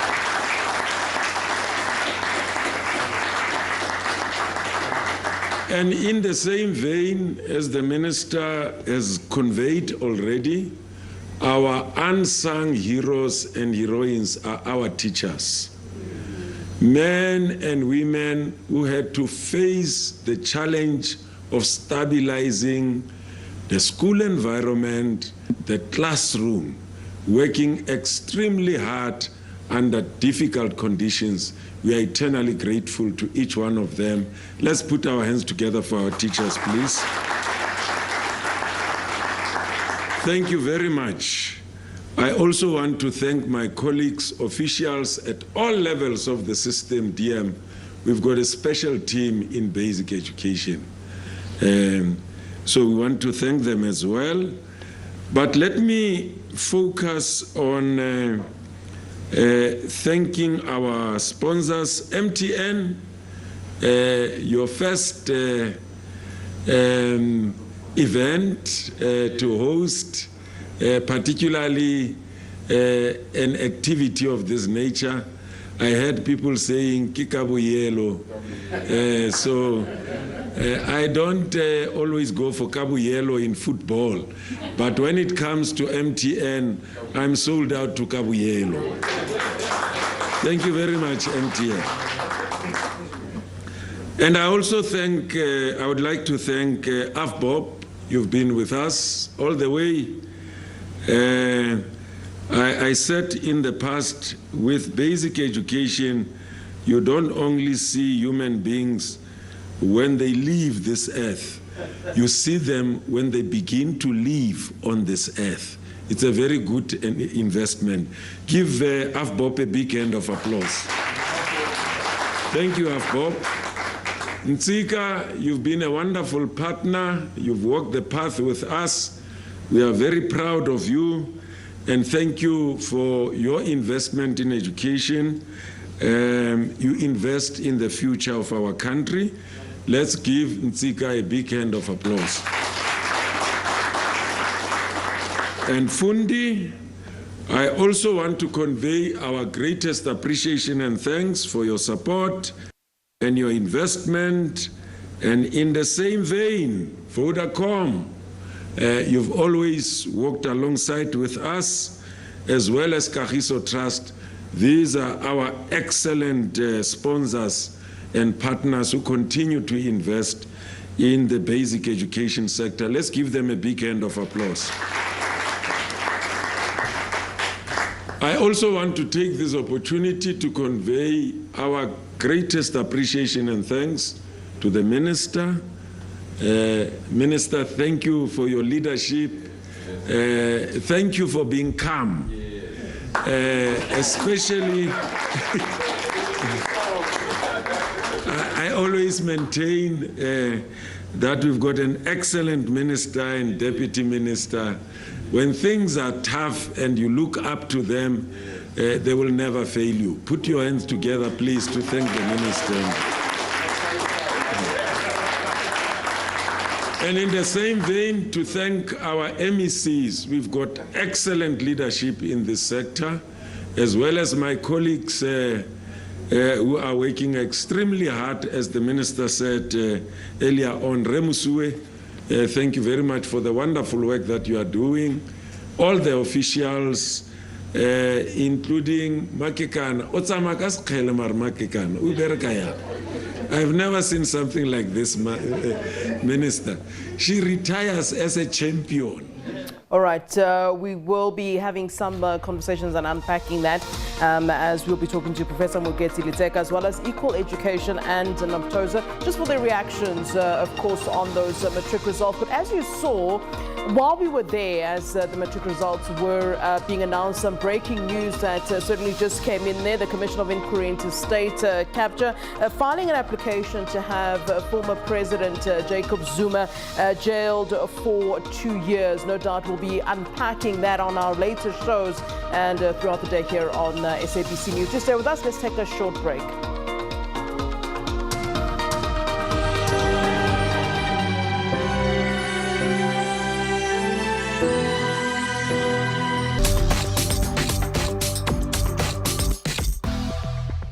There's never been a better time to see if you can save on your car insurance with Outsurance. Here are some happy people who've done just that. 100% know.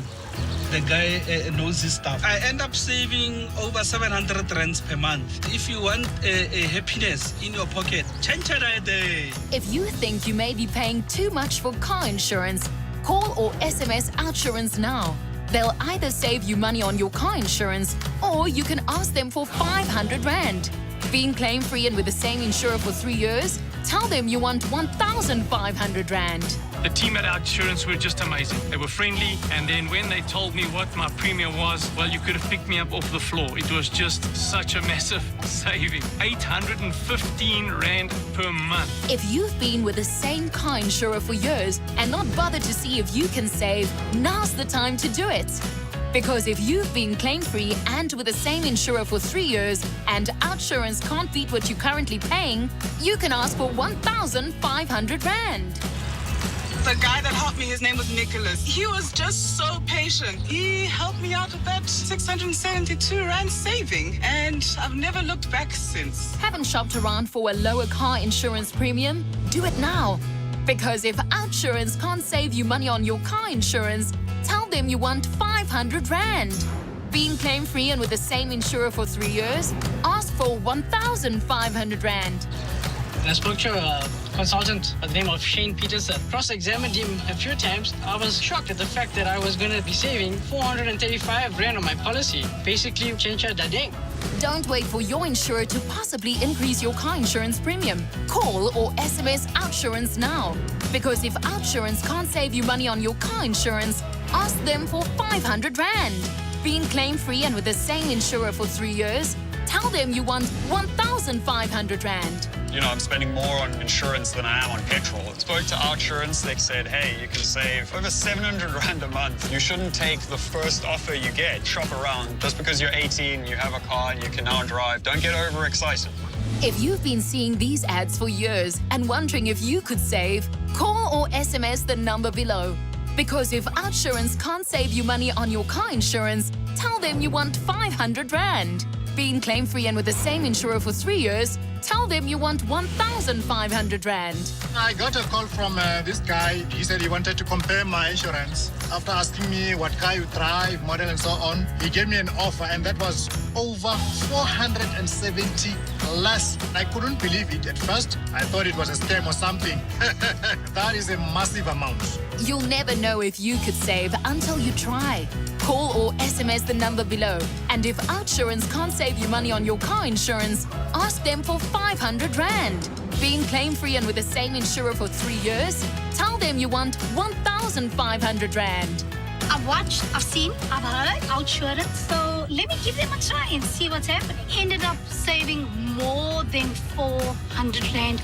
Remember, if Outsurance can't beat what you're currently paying for your car insurance, you can ask them for 500 Rand. Or even 1,500 Rand if you've been claim-free and with the same insurer for 3 years.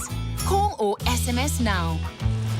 My friends were just like, dude, come to Outsurance. We are happy that we're saving 520 bucks. So I changed it idea. How do you know if you're paying too much for car insurance? Simple. You call or SMS Outsurance on the numbers below. They'll either save you money on your car insurance or you can ask them for 500 Rand. Being claim-free and with the same insurer for 3 years, tell them you want 1,500 Rand. One of our military tenets is efficiency of effort. They have that in bucket loads, and they helped me get 401 Rand saving. That's why I decided to change it, I don't. If you think you may be paying too much for car insurance, call or SMS Outsurance now. They'll either save you money on your car insurance, or you can ask them for 500 Rand. Been claim-free and with the same insurer for 3 years? Tell them you want 1,500 Rand. I once got a quote long time ago, so my husband said, try it again. And when I tried, service was so wonderful. I got a good quote, more than 400. And it was like, I told you. And, you know, that's when I started to save from there, you know, and it's great. It was wonderful. Outsurance, family, we are together. SMS SAVE to 34473 or call 08600 60,000 to see if you can switch and save on your car insurance today.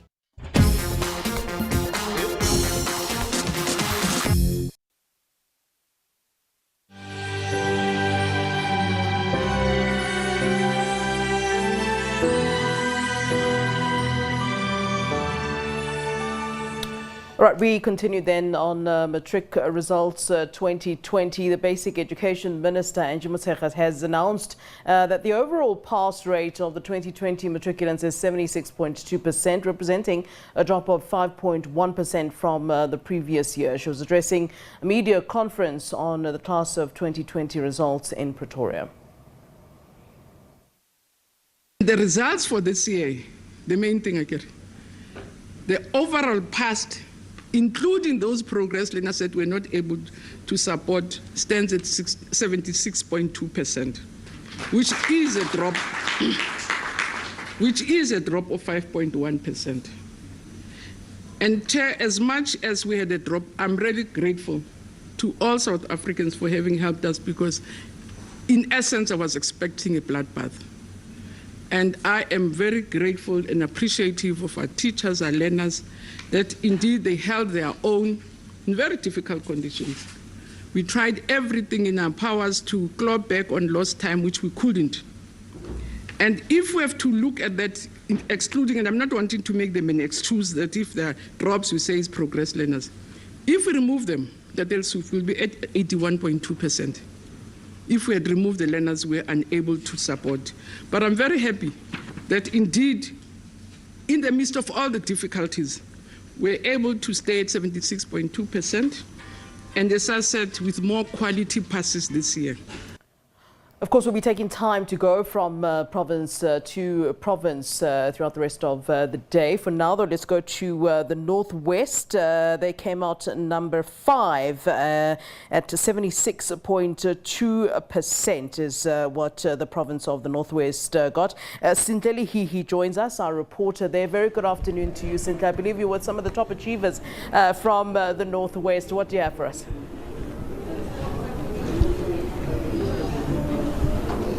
Good afternoon to you and our viewers. Indeed, we're here in Potchefstroom with a number of our top achievers here in the province. As you mentioned, it's quite disappointing news we've received, having fallen from our top 4 point. Now we have dropped to at least in the top 5. The MEC has expressed her disappointment there, explaining that this is the very first time in a number of years that the province has found itself moving to the 5th position. But not all is lost. Let us hear from the top performers from our province about how they managed to achieve this feat. Congratulations, Jada. Just tell us, how do you feel about your achievement and how did you do it? I'm very glad and proud of myself for achieving this. I think it's hard work all the time. Consistent hard work and never giving up even though it's hard. So choosing to rise above the circumstances even though it seems unlikely, to believe in yourself and to keep doing your best. And you also got top marks for sciences and mathematics. Your future plans? I want to go study medicine at Stellenbosch University. Fantastic, Jana. Good luck. And Tapiwa, you were just telling me there that it was very difficult for you, dealing with the new circumstances of homeschooling and online learning. How did you manage? I actually had to study very, very hard and pray. Prayer is very important too. Prayer very important for me. I have statutes that I actually live with which is determination, dedication, perseverance, consistency, and so on. I always try to remember them when I'm studying. Fantastic. Wise words coming from Tapiwa there. And you, young lady, your full name and how did you manage and how do you feel? My name is Lerato Pawaletuba. I feel so happy today. How I managed, it was through self-discipline, hard work, and having a positive mindset throughout. Even though it was difficult, still having a positive attitude, not thinking about everything else that is happening around me, but focusing on my studies and then pushing myself to work hard even when I was at home. That's what I did. Thank you very much for your time. MEC, you're not very happy with the outcomes. Just shortly from you, how do you feel? I want to say Mary Angelo says I will rise. And indeed, as the Department of Education, be it as may, right now, we need to note that it was quite difficult last year, but I believe that this department will rise and reclaim its glory once more. In the wise words of our MEC, Wendima Tsemela, quoting Maya Angelou, we too shall rise. Back to you in studio. All right, Cynthia, thank you very much for that. And that's the Northwest for us. We're going to move on to the Western Cape there, where our reporter, Mariska Buerta, is joining us. And let me give you the situation in the Western Cape. The pass rate is 79.9%. They are remaining in the top three. They are third thereafter the Gauteng province. Mariska, very good afternoon to you. Good afternoon to you. And given the circumstances under which the matric exams were written, it was a bit of a cheerful group of people that were gathered here today because there were still some young people that excelled. And everybody has said it over and over. Spare a thought for those matric learners because it was an unimaginably difficult year for them.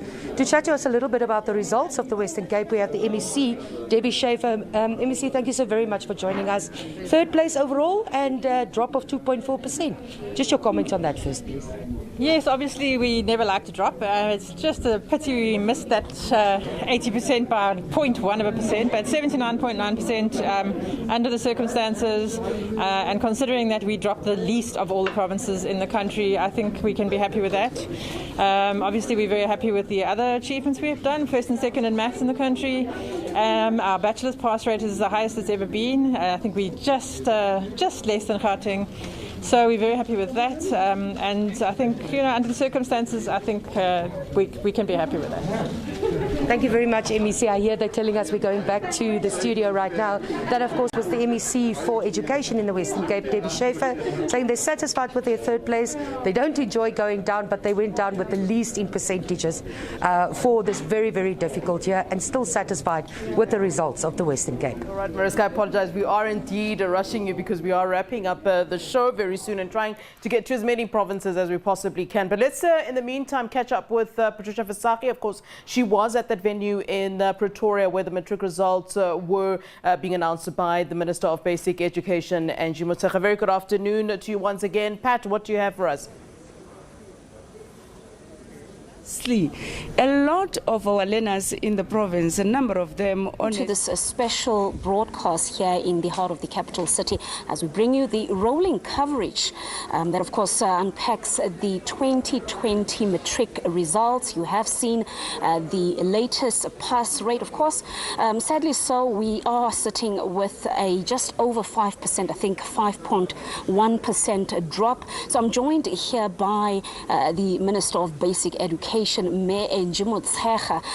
Thank you so much, Minister, for joining us. Regardless of the challenges, still a very high percentage for the class of 2020. Just your feelings. I'm quite relieved, to be honest. I was expecting a bloodbath. It was a very difficult year. We had lost lots of time. We would not have even recovered, just lost hours that we lost, even if we had Saturday classes, evening classes. Actually, our learners really held their own in this very difficult time. So I'm quite relieved that we had to go through the exams. Lots of learners passed, and passed well, strange enough. Because learners in the higher level passed well. And then we had this 5.1% drop. And we will go out of our way to support them to do your June exams, but more important perhaps to encourage them to rewrite in December. And you remain positive in your speech, saying that we should not just focus on the negative. You spoke about that there is this drop, but the overall quality, the standard that is produced is much higher than the previous years. No, I really did find it very heartening that we had more distinctions this year comparatively. We had quite a good number of bachelor passes amongst girls, but also a number of bachelor passes from your no-fee paying schools. We also, for the first time, had more distinctions than we ever had. We had higher diplomas, so which means passes at that high level, which is what we're monitoring, had also increased dramatically. Of course, the overall aim for the country is for the matric pass rate to just go up and never go down. So if maybe you had to bring the nation into your confidence and really talk about some of the challenges, the main challenges that may have contributed to this 5% drop. It's the time. We lost lots of time. We lost lots of time. We also had difficulties in, I was told when we were doing standardization, practical lessons, things that we normally do where you also get lots of marks from your in-year assessments. We were not able to do them. And for a strange reason, I'm not complaining, we had more subjects brought down by Umalusi this year comparatively, because they said there was no evidence that this class struggled, and it really did struggle. It was quite difficult. It was difficult to teach under these conditions, and as I said, we had lost lots of time, and COVID itself had brought lots of anxiety, so that even when we had open, because of the infection rates when they were very high, it's something we had to close schools, then there was an infection, then we had to close the school for 3 days. There were just too many disruptions for these young people. And as I say, even the anxiety and the tensions of having to brave out the COVID were not easy for both learners and teachers, and parents were rightfully anxious for their children, so it was not easy. Talking about Umalusi, you did say that you had a lot of anxiety. You were scared about how they would react and perhaps the results they would give you from their assessments. But, interestingly so, what you feared is not what came true. In the briefing that Umalusi held, they did say that there were not systemic irregularities, and they feel that the national certificate was conducted with credibility and integrity. What does that say to you if, in particular, we look at the challenges that the class of 2020 had to face? My concern was it was such a difficult year. You didn't want anything to mar the results or to really bring a black spot on the results. The leaking of exams, it's a very serious matter.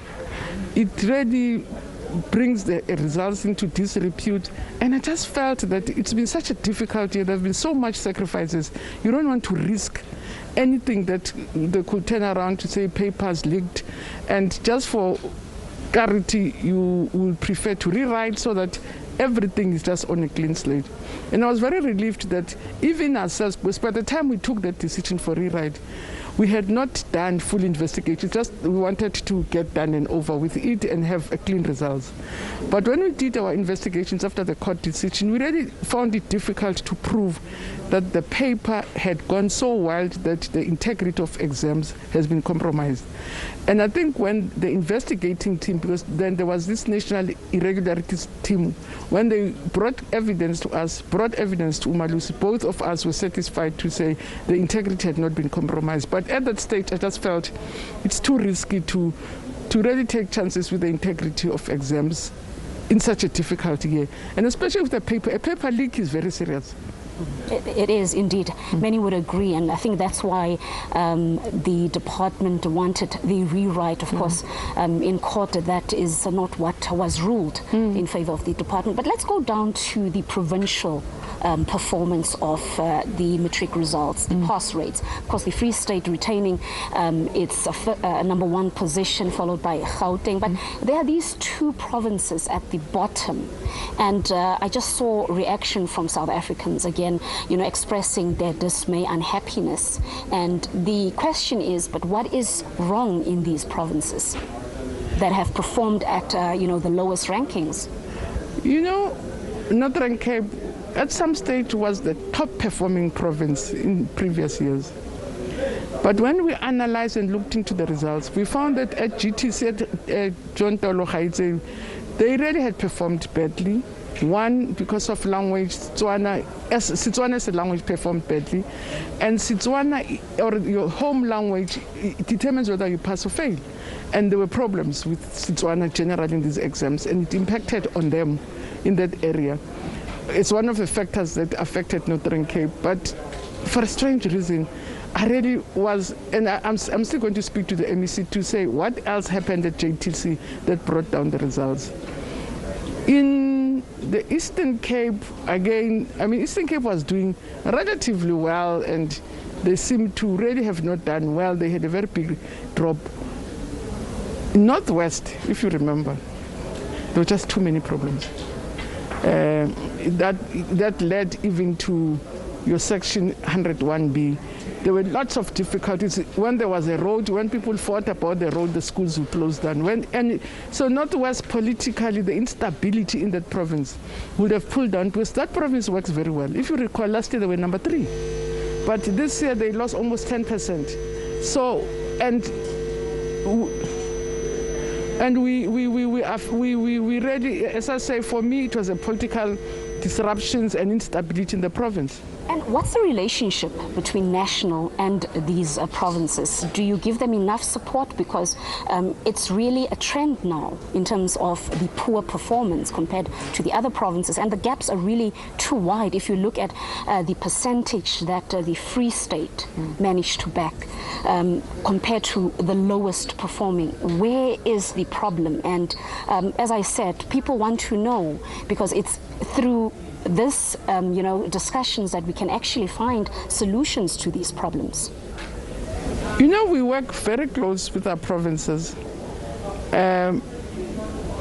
Despite the fact that we meet almost bi-monthly with the provinces, every term, second month, I also meet with district managers so that they can share experiences. We can go to each other. We can be able to say, here in Gauteng, they're doing things this way. Please look at them. Because there are 72 districts. So it's not possible from national to give intense support to them. But the weak districts we always visit. And the only thing we can advise the MEC to say, we don't think we have a person fit for purpose. Can we just sort out? Because, for instance, in Limpopo, Skukuni just always underperforms, and they're keeping the same director. So you can advise on the basis of monitoring tools, but what we do mostly is to give them support. We visit them frequently. There are few provinces, all the provinces, all the districts that, for instance, were mentioned, I've been to them. I've been to Fezile, I've been to Omamatel, and that's why I know all the district directors. We interact with them a lot, get them to share experiences, but at the end of the day, it's the strength of district directors that I see driving. You see Gauteng, even when I was there, it's such a prestigious position to be a district director. It's such a powerful position. So they're very fussy about who becomes a district director in Gauteng. And district directors fight very hard to make sure that their schools perform. So we're able to, or what we do as national is to monitor, to support, to point where there are areas, get them to compare notes and share notes. We're running out of time. Just the last one. We, of course, coming from the challenges of 2020, it is now focusing on the class of 2021. Of course, it's shoulder to the wheel for them.